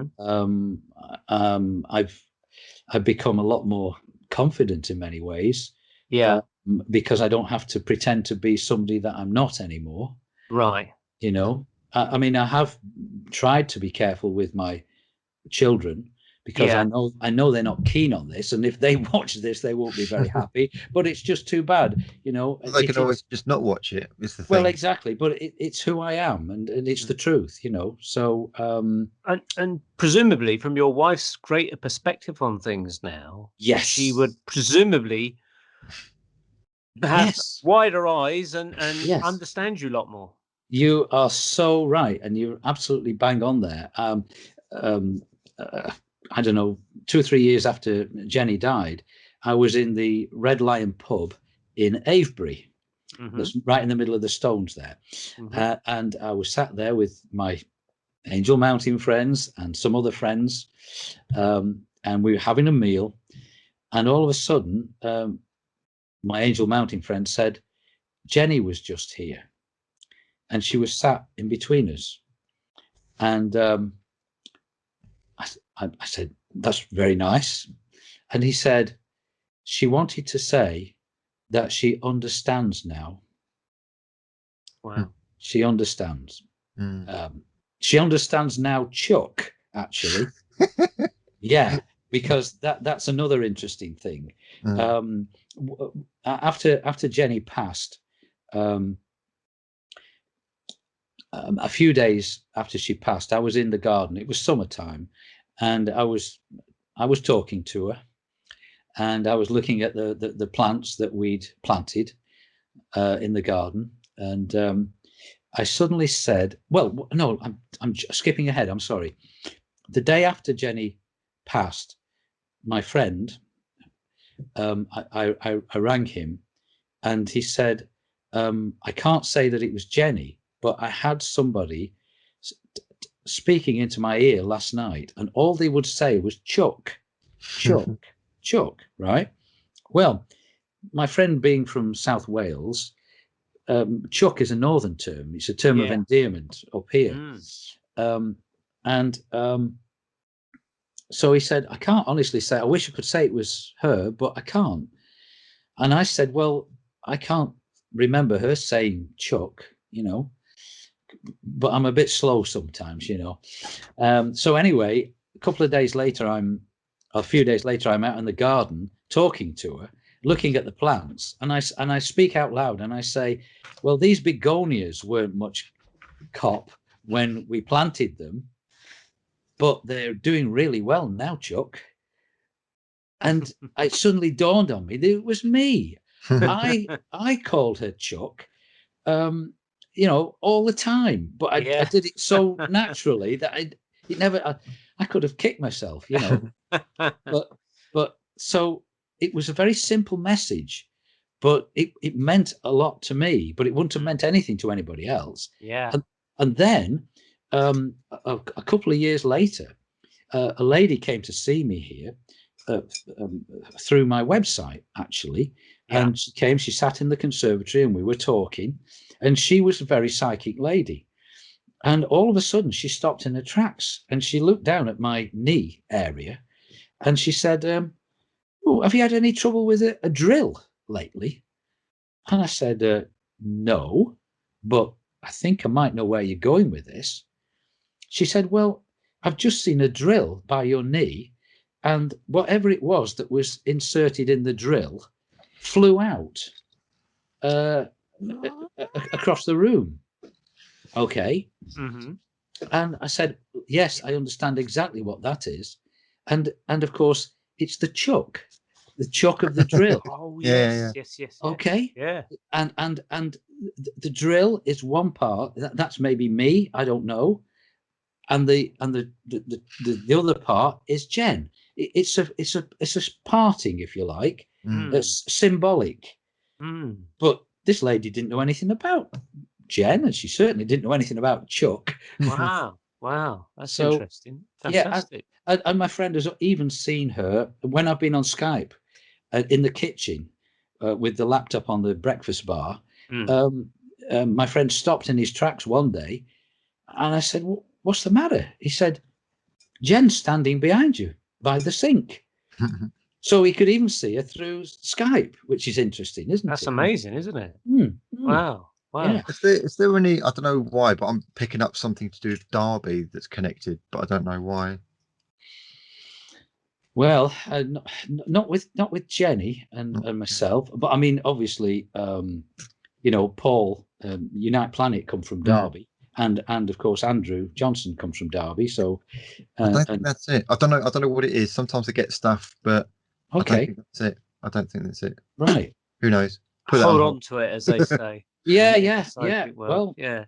It's kind of things come in and then it just hangs there, and it's just kind of like bugging me a little bit, and I know I've got to say it, but it's a good thing to say it. Yeah. Maybe it'll trigger something later. So you mentioned crop circles, which I thought that's an apt point to go into crop circles. So you've been involved in crop circles for quite a few years. How did you get involved in crop circles? Crikey. Early 90s, I saw the local newspaper, which had an article about UFOs in it, written by a chap called Roy Dutton, who lives about 8 miles away from where I live at the time. And so I got in touch with him through the paper, and it turned out that Roy was one of the early investigators of crop circles with Colin Andrews and Pat Delgado and others. And in fact, so Roy spoke to me on many occasions about crop circles when I went to visit him. And he'd even made a machine because he was an aeronautical engineer.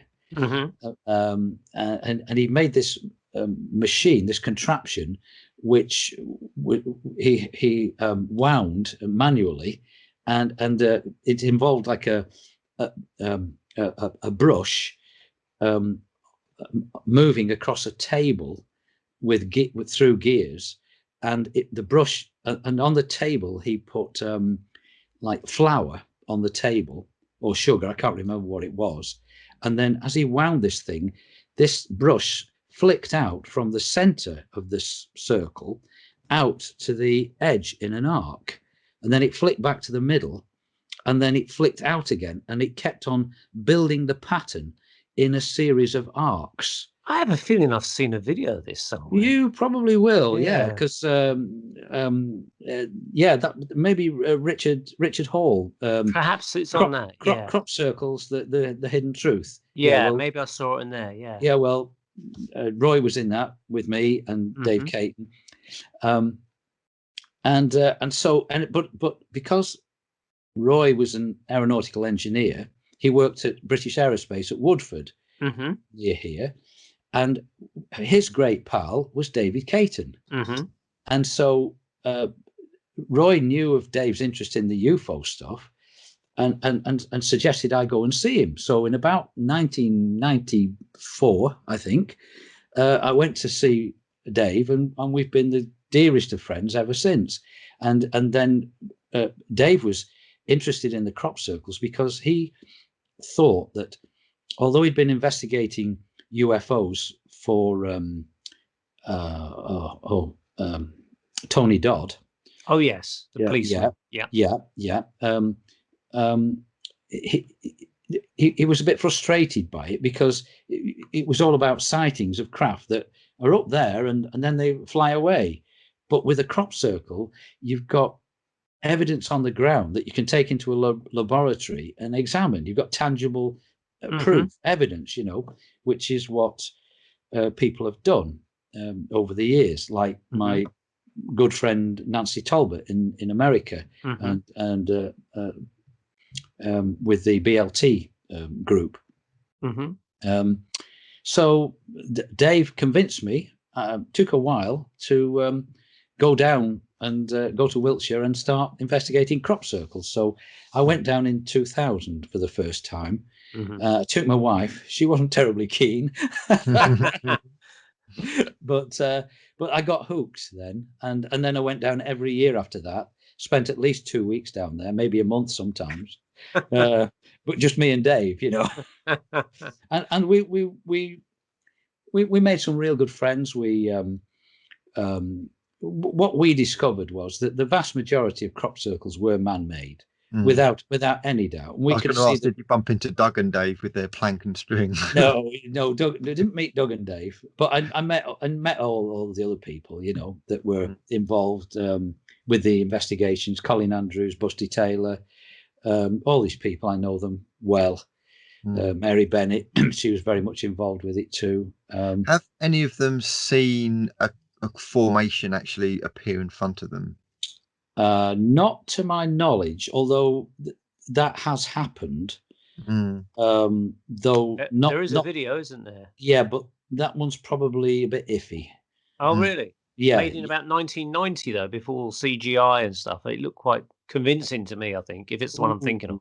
Well, the one I'm thinking of is later than that. It's about 2004, 5, something like that. Okay, maybe I'll try and dig the one out and send it to you and sort of see. Are you thinking, Neil, of the one where there's two white orbs and they're spinning around? Yeah, well, that was later. That was 2003, I thought it was early 90s. No, okay. No, no. They showed that for the first time at the Barge pub. I remember. I wasn't there, but I know people who were,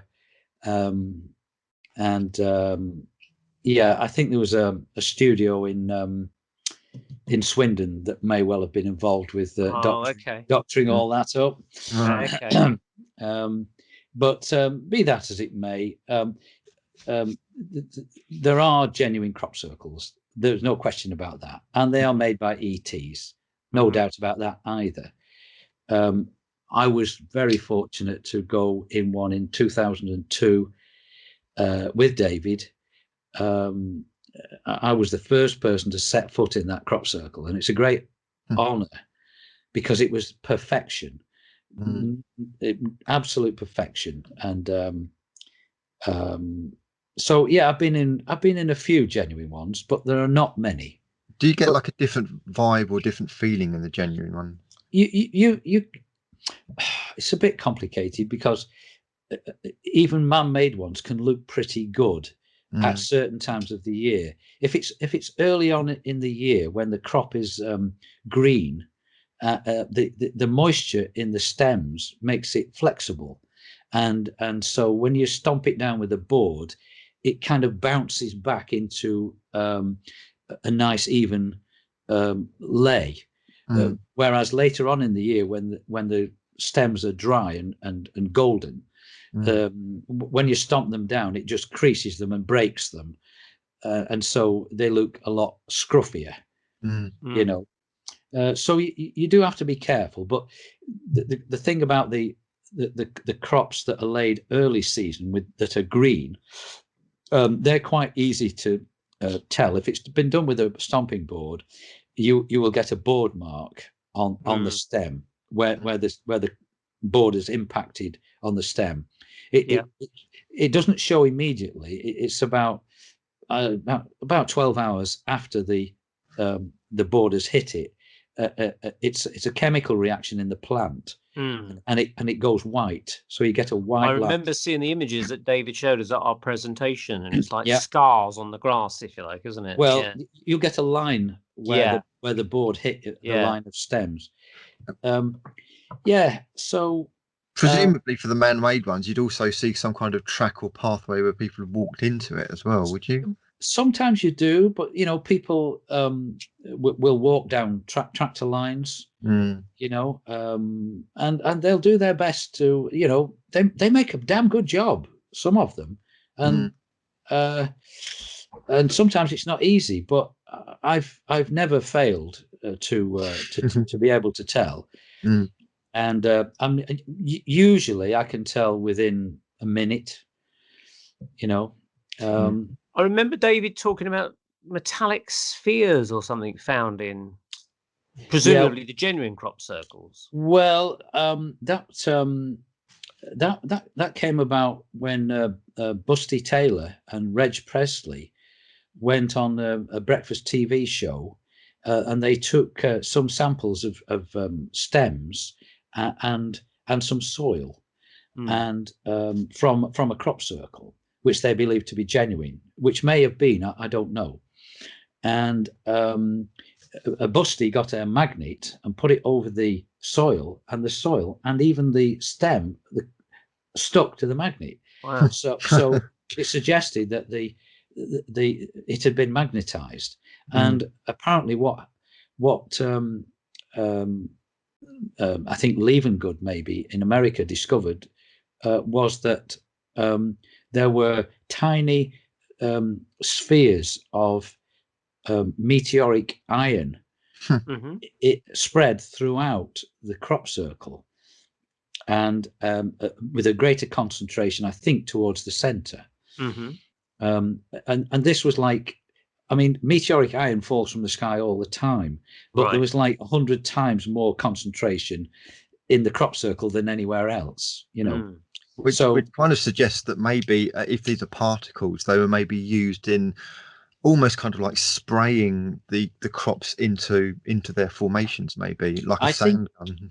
Well, I think it's probably some kind of like a magnetic energy that has attracted this from higher up, because I think these things are beamed from. I know of a person who actually watched a craft on a field at all Cannings in the Pewsey Vale, with some contraption underneath it, like a big compass arrangement with a light on it, and the next day there was a crop circle there.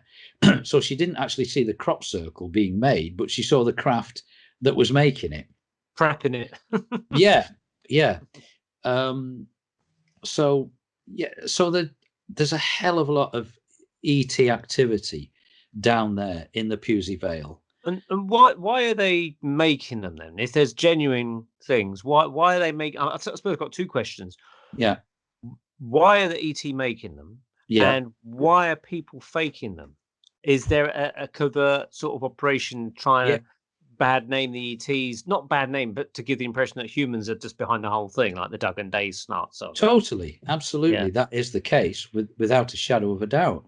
You've also got the fame factor, of course, the notoriety of it. There is that, but which encourages people. But the early people, Team Satan, as they were called, they were, I believe, being paid to muddy the water, shall we say? Because in the genuine ones, Dave Caton and I have found radiation, right, quite high levels of radiation. I mean, the most we got was about 20 times normal background. I must explain that Dave was worked at British Aerospace. Yeah, his job, he was in charge for 20 odd years of the non-destructive testing of airframes. And for that they use radioactive isotopes to expose films, on wings and things like that. Yeah. So and he was in charge of those isotopes at the site. So he knew all about radiation. That's what I'm saying. He's not a novice. He's not a novice. So yeah. So he managed to get a Geiger counter, handy, which he borrowed from work, and in this particular crop circle at Pewsey, we called it the Nautilus formation because it was like a Nautilus, the pattern, and while we were in there, it was reading normal background radiation, and I was filming this, which was about 0.34 or 5 microsieverts, I think, on the scale.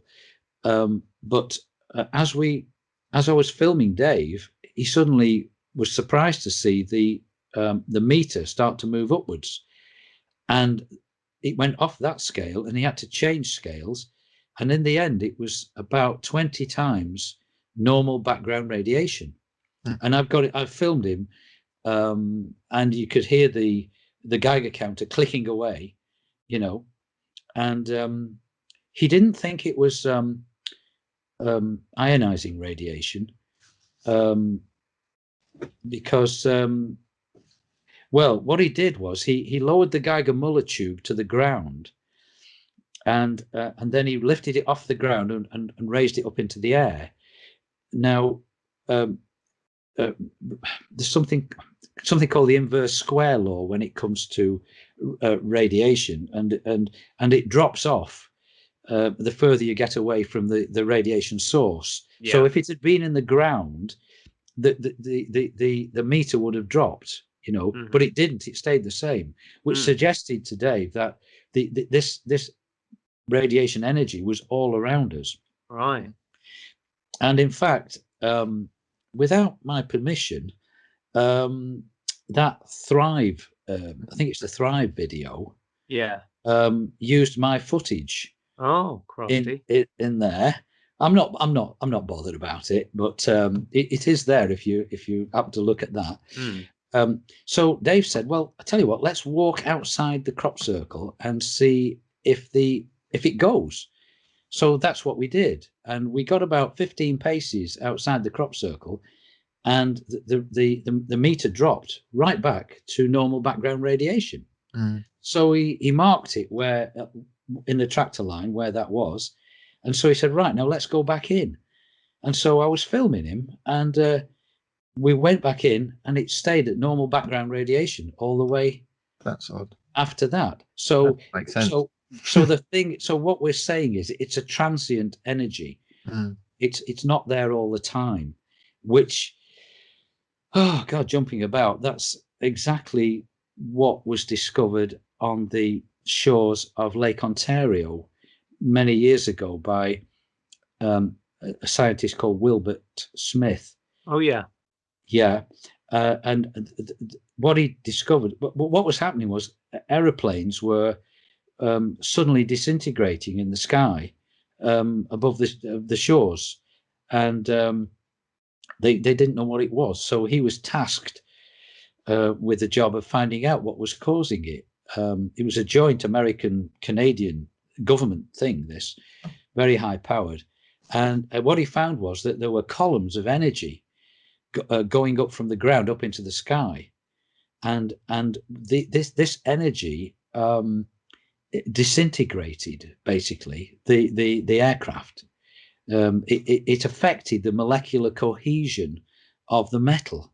So the plane just fell apart, which is exactly what happened I think, to Thomas Mantell at Godman Field in America when he flew his fighter plane too close to the underside of a big craft.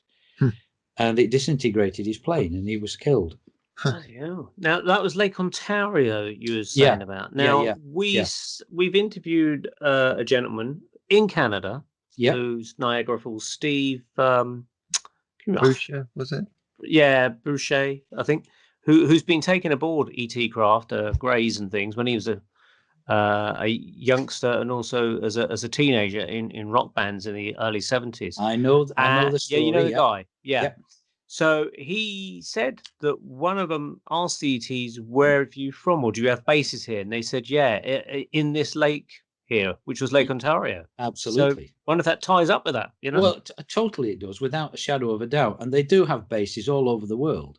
Yeah. I mean, I know where there's a base in Australia, in Adelaide. Mm-hmm. Well, actually, it's in the sea off Glenelg, which is a lovely place that I've been to, and the base is under the sea there, just off Glenelg. Where's the British ones? Isle of Wight. well,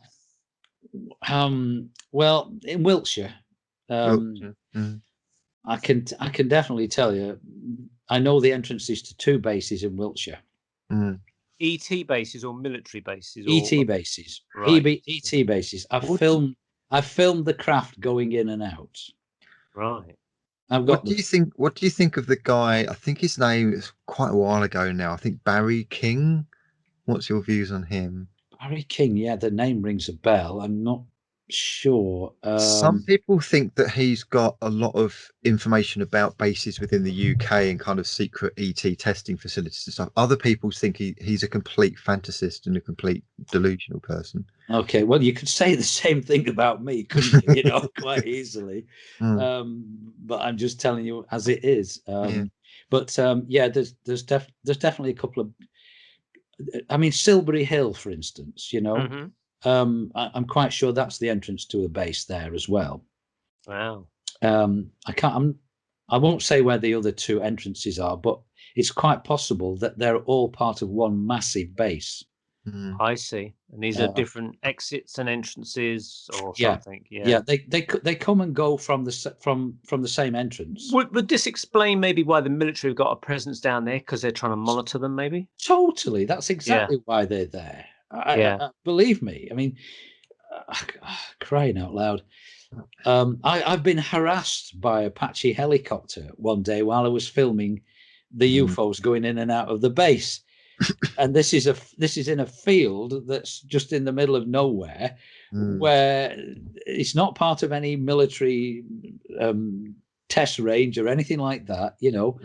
And I've got that on film too. I was going to ask you about that actually, Robert. See, Neil, it happens. It happens. Now, Robert, I've had the same thing, and at the peak of my kind of meditations and going down the psychic route, because I started off love and light, fluffy rainbows, and spiritualism. That's how I got into this. And then I started getting the helicopters and stuff. Have you had, for instance, the cars flashing headlights at you constantly, the weird phone calls in the middle of the night, and people giving you weird looks in the street, things like that?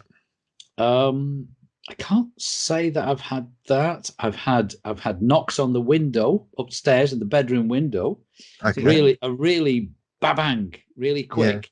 And my wife heard it. You know, it shocked. I thought they were going to break the bloody window. Quite frankly, Yeah. it was so sharp. Not front door. Somebody's knocked on the front door, and my wife went to the door immediately. There was nobody there. Mm. But with me, with the ETs, they just come when they feel like it, sort of thing, you know. From what I understand, the people who get the contact from the ETs are the ones that get human interactions with dark forces that want to shut people up, basically, and basically harass them to keep them quiet. That can be so, but I must say, you know, back at the end of 2008, I gave a talk on crop circles in Adelaide, in Australia. First of all, I went on the ABC radio at their big studios in Adelaide and answered questions live to Australia. That was exciting, you know, on crop circles. But I gave a talk, and this guy came to the talk who nobody had ever seen. It wasn't a big society, but he came and he sat near the door in the window, and he was athletic looking, maybe 30s, bald, no hair. And I gave my talk. During the talk, I was asked what I thought the purpose of the crop circles was. And I said that I had good reason to believe that they're a means of infusing energy into the ley line grid system on the planet. And that energy is essential for all life. It's what invigorates life on the planet. And I've got some other evidence for that too, but that's another story. And so that's what I said. But then after the talk, as you said before, Neil, people come up to you, they want to tell you their stories and stuff. Yeah. The best part of any talk, that is, of course. And then this guy waited patiently. He came up to me, and all he said was, "You're right about the crop circles, and the different patterns allow for different frequencies of energy to be infused." That's all he said. But then I knew this guy was something very, very special. And so the next thing he did, he shook my hand, but it was quite obvious that wasn't what they did up there, you know, because it was a bit awkward. But what he did then was he reached out and he took my left hand from my side and held it out like this. And with his right hand, he moved his hand around and in a circular motion, and I could feel the energy as anybody that's capable of feeling energy can. And then he moved the energy up my arm and then back again. And I'm thinking that that's probably an indication of what happens with the crop circles. The energy is put there and then it's moved out across the country, down the ley lines. Okay, so I think that's what he was doing there. But then he started to tease the energy off the end of my fingers like this, and I could feel that. I can feel it now. But with his left hand, he was moving the energy across my solar plexus towards my left hand. Then all of a sudden, bear in mind that I'm used to feeling energy, and I've felt pretty strong energy sometimes. I mean, so strong I've had to pull my hand away. It's, you know, it almost bites you like a bloody a battery, you know. All of a sudden, it went up like 100 times more than I've ever felt, but it wasn't unpleasant. And I knew that his aura and mine were merged. And he just looked at me, and I looked at him, and I just smiled, this beaming smile, and he did the same. And I knew he was an ET. He was a human ET. Wow. And he reached forward and he embraced me. And he didn't say another word. He just turned around, walked out the building, and that we probably got in his craft and flew off, you know, wherever. Did he have an Australian accent? No, I don't think he had any accent. Yeah, I just wondered, you know, like No, definitely no. not. Yeah, No, interesting. he didn't. He didn't at all. I mean, I'm a great fan of George Adamski. Yeah. You know, I've read. He has a bit of a mixed reputation, doesn't he? Some people, you know. Yeah, well, if you've got something decent to say, you'll be attacked. Yeah. It's like, you know, if you're getting flack, you're over the target, sort of thing. Yeah, you know, as they say. Yeah. And it was the same with George. What he was releasing, I mean, he was very. You know, the secret services in America were well aware that George was getting visited by ETs, by human ETs. They were very, very interested. They didn't poo-poo him at all. But it's the same with anybody that's got something really good to say. They get attacked. You know. What's your thoughts then if we go to Billy Meyer? Billy Meyer, you were reading my mind, because I was just going to say Billy Meyer again. Another guy who's been attacked. He's absolutely genuine. The craft that he's photographed and filmed are real. There's no question in my mind about that. It's another guy, Paul Villa. You may not have heard of Paul Villa, but he in the 1960s, I think it was, he photographed a UFO in broad daylight. He took a series of photographs. He was actually asked by the ETs to go to that location just outside Albuquerque in the desert and take his camera and photograph them. But now the reason I've just come onto that is because on the 28th of December 1980, I was driving home with my wife on the Leak Road just out of Macclesfield here. And it'd be about 9 o'clock in the evening. It was a crystal clear night, stars shining, a bit frosty. And I saw a UFO up the road in front of me. It's a lot more information, but I did. So I went to I went through a twisty wooded section and I lost sight of it. Then I came out onto the straight, and at the end of the straight, there was a lay-by. And I just had a feeling it was somewhere near there. So I pulled in, I got out of the car, and there above my head was a disc about 100 feet above my head, maybe 90 feet in diameter. And it completely blotted the sky out. Okay, it blotted the sky out. I could see the stars around the bottom rim, in between the rim and the hills, the tops of the hills. And it was completely black underneath, a sooty black. Much blacker than the sky, and then it was completely silent at that time. Then what sort of shape? So it was a disc shape, did you say? It was a disc. That's all I could make out from underneath, because I was right underneath it. And then there was some time slip. Something happened, and the craft moved. It from being right above me, it was there at a slightly different angle, and then it started to move away to the side horizontally, but it didn't go up, and it was only doing about 30 miles an hour, if that. And by now it was making this deep rumbling sound, and now I could see that it had got a dome on the top, and there were a row of what looked like windows all the way around the bottom rim.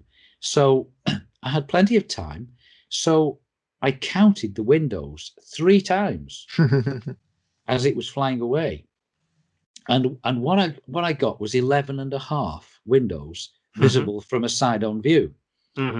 Well, about it, I don't know, a year later, I was working in a lady's house. I had a carpet and upholstery cleaning business, and I stopped to eat my sandwiches. And as I often did, I kind of had a look at their books in their bookcase, because it's often quite interesting, isn't it? And there was a book about UFOs. And I thought, oh, I'll have a look at that. I opened the book, and there's a picture of my UFO. Crikey. Identical. And it's the one which Paul Villa photographed at Albuquerque, Mm. New Mexico. 11 and a half windows. I think I know the picture actually. Yeah, I think I've you seen probably it. will. You will. Yeah, it rings a so, bell. but of course, Paul Villa was, attacked, Mm. and he was attacked by somebody called Coral Lawrenson. Her and her husband had a UFO society in America, and she arranged to go and see Paul at his mobile home kind of thing that he had. Mm-hmm. So Paul was a real gentleman. So he cleaned up and he made us some sandwiches and stuff like that. And so she arrived, and the first words out of her mouth was, "So how did you fake these photographs?" So Paul saw red, because he was a gent, and he sent her away. So from that moment on, those photographs were fake, and this is what the bad guys do, Yeah. Controlled Now, opposition. it reminds me a little bit of there was a schoolboy that photographed a craft that Yep. was likened to the George Adamski craft, and they called it the Adamski saucer craft, didn't they? Yeah. Absolutely. That was at Coniston Yeah. in the Lake District. Yeah. And it's identical. It is the same thing. Yeah. Yeah. But even more than that craft is at an angle, and using clever mathematics, a guy has worked out that it exactly matches George Adamski's craft.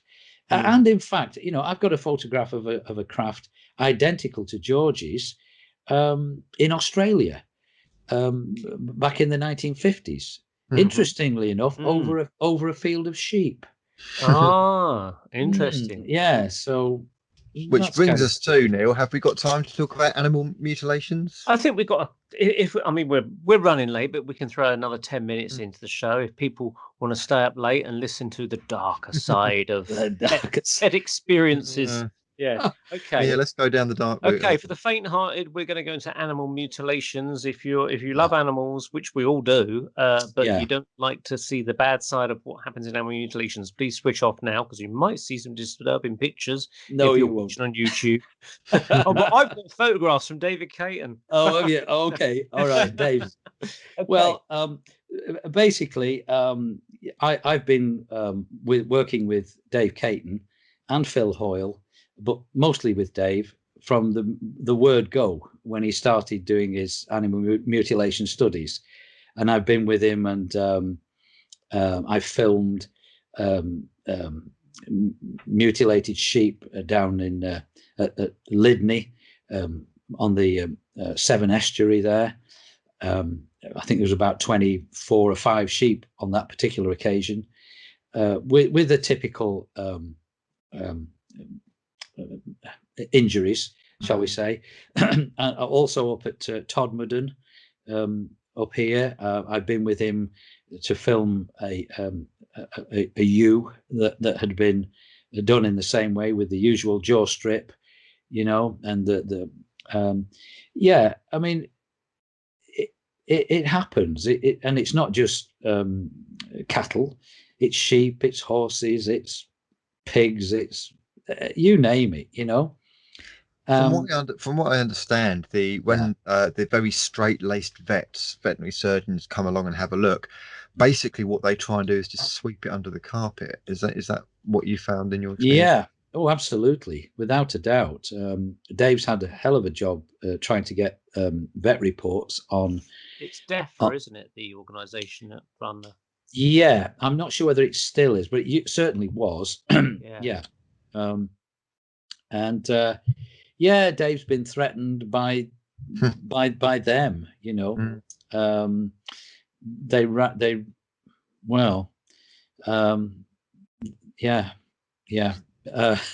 What can I say? I know Linda Moulton Howe personally. I spent quite a bit of time with Linda down in Wiltshire in the crop circles.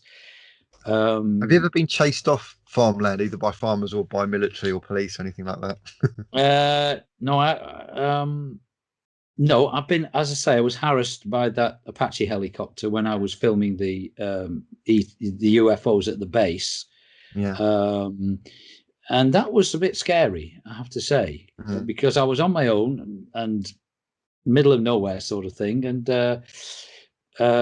you've got an Apache helicopter hovering, 100 yards away from you, at you, just about 20, 30 feet off the ground, and the pilot looking at you. They know what I'm doing. And of course, and of course, my car was parked there.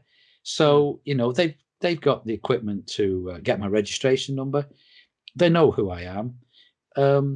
Another occasion, I was filming at another base entrance. I know I'm jumping about a bit here, but not far from there. And this old lady came along in a Ford Fiesta, I think it was, and she drove up and parked up by me, and she wanted to know what I was doing.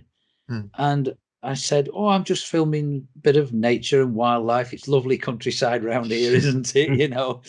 And then she started to talk about her husband, who happened to have been in the British Secret Service, and her son is still in the Secret Service.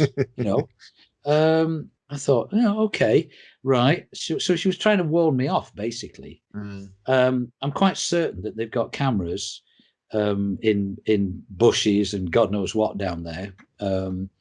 Anyway, after quite a while, she drove off, but I thought this is not good, and so I got my camcorder, my tripod, I put it all in the back of the estate car, and I drove off back down the road. I got down to the T-junction, and just as I'm approaching the T-junction, this is at near All Cannings in the Pewsey Vale, and a police van comes around the corner, heading in my direction. But he was too late because he'd gone past me before, But you never see police there at all. There's nothing there. It's only fields. So I know he was coming for me. Yeah, there's no likely crimes happening in that area, is there? No way. So on the cattle mutilation front, obviously you mentioned Linda Moulton Howe there, and she did the Strange Harvest movie, which was back in the 70s or early 80s. I can't remember when it came out. Concerning cattle being mutilated in the big farms of America. Yeah. But obviously you've talked about other things like sheep, and there's been horses. Now I remember very interesting that David Caton pointed out when he came and did a talk for us at High Wycombe Paranormal Meetup Group. He showed us a load of mice that had been mutilated, and they'd all been laid out in a row, which was absolutely fascinating. Never heard of that before. Yeah, because I was posting adverts for David's talk coming up, and I always threw an advert into the Facebook group of the skeptics in the pub group, knowing they're going to go, and of course they're saying, "Oh, that's all been solved by an American sheriff who saw it as just foxes eating the cattle and things like that." So the fact that what foxes place 5 or 6 mice that are mutilated all in a row, Yeah, well, in South America, in Argentina, where they were having a big problem with cattle mutilations, they blamed it on I don't know what it is, a red-necked mouse or something, I think. Yeah. And in their newspapers in Argentina, they even had a drawing of a cow, and with all the bits missing that we know get taken in animal mutilation. Mutilation is not really the right word for it, and David would say the same, I'm sure. It's a surgical procedure. They're taking specific parts.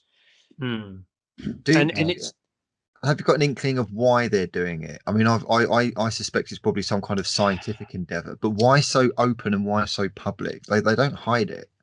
They don't. They drop the carcasses off deliberately for us to see. I don't know, rubbing it in a bit, maybe. Yeah, seems like that. Yeah, I think so. I mean, don't any of your ET kind of contacts shed any light on this? Yeah, not the ones you've had encounters with. Do they tell you about it? reptilians are involved with a lot of this, yes. And it ain't good, that's for sure. I'm not saying all reptilians are bad, because I know they're not. But there's certain ones here that are not good at all. But I don't know what to say about them, really. I mean, it's you know, Dave wanted me to, you know, help him and go along with him a lot more with the animal mutes than I actually did.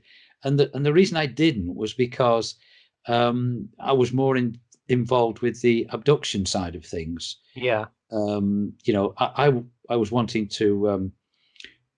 I mean, like our friend Gary from Australia, when he first met us down in Wiltshire at Pewsey, actually, I was filming a crop circle there, and I was just above the White Horse at Pewsey, and he was in the field down below.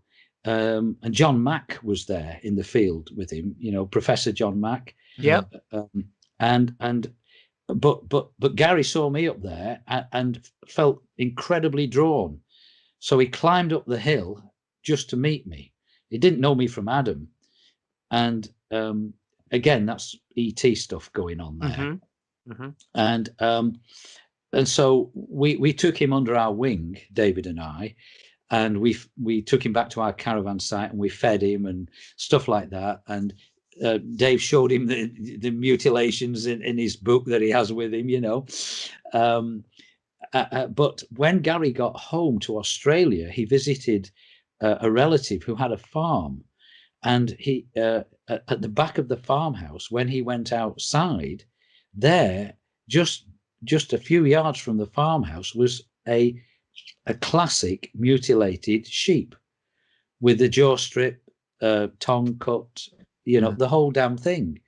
So that's far too much of a coincidence in my book to be just a coincidence. I'm quite sure that you know, we are listened to, we are monitored all the time. I'm quite sure that, you know, there's ETs around even now, listening to what we're saying, you know. And so, but I'm used to it. I'm quite comfortable with it. Do you think that this is our planet, or do you think that we're just like animals on it in a big farm? Yeah, I believe that we were created here. Yeah. We're not a naturally evolved species. In the Popol Vuh, which is the Mayan old ancient book, it talks about the beings that came here making us. And the first attempt was pretty bad, apparently. Was hardly any brains at all. The second one was too good, was too much like them, with abilities such as remote viewing. It says that in the Popol Vuh. And so they dumbed us down. That is why I believe we have a huge brain, which we use about 6 or 7% of. Nature doesn't usually do that, does it? It doesn't go to all the trouble to make a lot of effort to make a brain like ours, and then stop you from using most of it. You know, we're deliberate. We're being controlled. Yeah. So apparently, I mean, there's a theory goes that some of the DNA that is switched off is about to be switched on. Have your ET contacts alluded to that kind of thing? Not particularly, but I believe that's the case. Certainly people who have ET contacts, good ones, suddenly develop abilities. I mean, for instance, one of the daughters of my friend from Angel Mountain, who was, I don't know, perhaps 7 or 8 years of age, my friend got summoned to see the headmaster at the school, and he was concerned that his daughter had been playing up or something, you know. But when he got there, the headmaster said, no, what it is, your daughter has suddenly become incredibly intelligent, and we don't seem to be able to teach her anything. And we suggest that she be sent to a special school. Mm.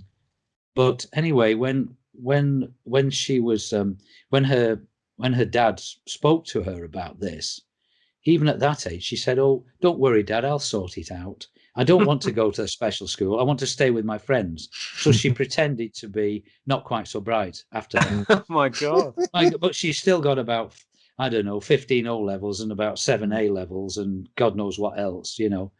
Mm. So people are being enhanced, is what I'm saying. Mm. You're right about that.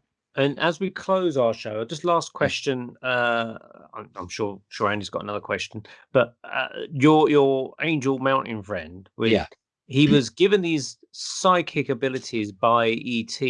Yeah. Now, whether that was intentional, I don't know. But the fact that he can communicate with ET and spirits of the afterlife, was that the ET saying, "Look, we want you to communicate with the spirits of the afterlife. There's a reason for this." Yes, I believe so. I'm quite certain that he has an implant in his left eye. Yeah. The optician has actually found it. Well, he not found the implant, but he's found the hole in his eye. He thought he'd maybe had an accident when he was a kid, you know, been shot in the eye, you know. But just interestingly, when he went to the optician some while ago to have some new glasses, I've not been to the opticians for this, but apparently there's like a robot camera thing which goes onto your it focuses on your eye, individual eye. So it does one eye. Yeah. So which it did. It went, you know, bzz, bzz, bzz, bzz, bzz, it got onto this eye, and took a photograph, no problem. Then it went across to the other eye, and it just simply couldn't focus on it at all. It wouldn't. So the guy had to do it manually. He said, "I've never ever had to do that before." That's weird. Crikey. Yeah. Bionic. And I asked my friend, you know, when you see spirit or ETs, will you cover your other eye, one eye, and see if you can still see them? And if he covers that left eye, he can't, and just has his right eye open, he can't see them. That's bizarre. So it's an implant. Wow. And I'm sure a lot of people are like that, but they just don't realize. But he can also hear them as well. So he must have something in his ear, or telepathy is Oh, enhanced crikey. or something. Oh, he's had all sorts of flipping stuff go, and some of it not good, and some painful stuff. Yeah. Yeah, absolutely. Yeah. Wow. Any last questions, Andy? No, only Robert, if you want to give your website and how people can get your books and please things. do. Yeah. Okay, well, I just have a website. It's Macclesfield UFO Society. Just Google that and you will come to me, and there's a link on there. You can email me through my website and I'll get back to you. Excellent. And you mentioned that Spirit had been prompting you, or someone's been prompting you to write a book. God, yes. Has that started at all? Well, I've done little bits, you know, here and there, but maybe I'm a bit lazy. I don't know. But the problem is the story's ongoing. It hasn't stopped, and that's one of the main messages I would like to give is that, you know, people have an ET encounter and they think that's the end of it. It never is. Once that's happened to you, it's going to carry on happening all through your life. It's a saga. My mum was still having ET stuff when she was in her 80s. Wow. So, and both my sisters, my nephew, my niece, we're all the same. It's in the family. Wow. And there's probably maybe an Irish Celtic connection there, which might have something to do with it as well. Because my grandma, her relatives, she's from Ireland, you know. Right. And people who have Celtic backgrounds seem to be quite psychic, don't they? Yeah. The mystics. So there's so much, isn't there? You know. Wow. Thank you very, very much on behalf of the Paranormal Peep Show from myself and Andy and Unite Planet, who will obviously be watching this later, and also on the Paranormal UK Radio Network for listeners on the podcast for that. Thank you very much to Robert Holst for taking part with us. It's been absolutely fascinating. And as you said, you've only scratched the surface. So I we have. definitely would love to invite you back maybe 6 months down the road or something like that and see what other implants you've had. Oh, yeah, well, there's a lot to tell on that side of things. Well, thanks for coming on, Robert. And I Great just want to say pleasure. to people, if they want to see more of the Paranormal Peep Show, go to, let's see if my finger can go here, Paranormal Peep Show. What is it? PAUKradio.com. UKradio.com. And also my own little thing on this side.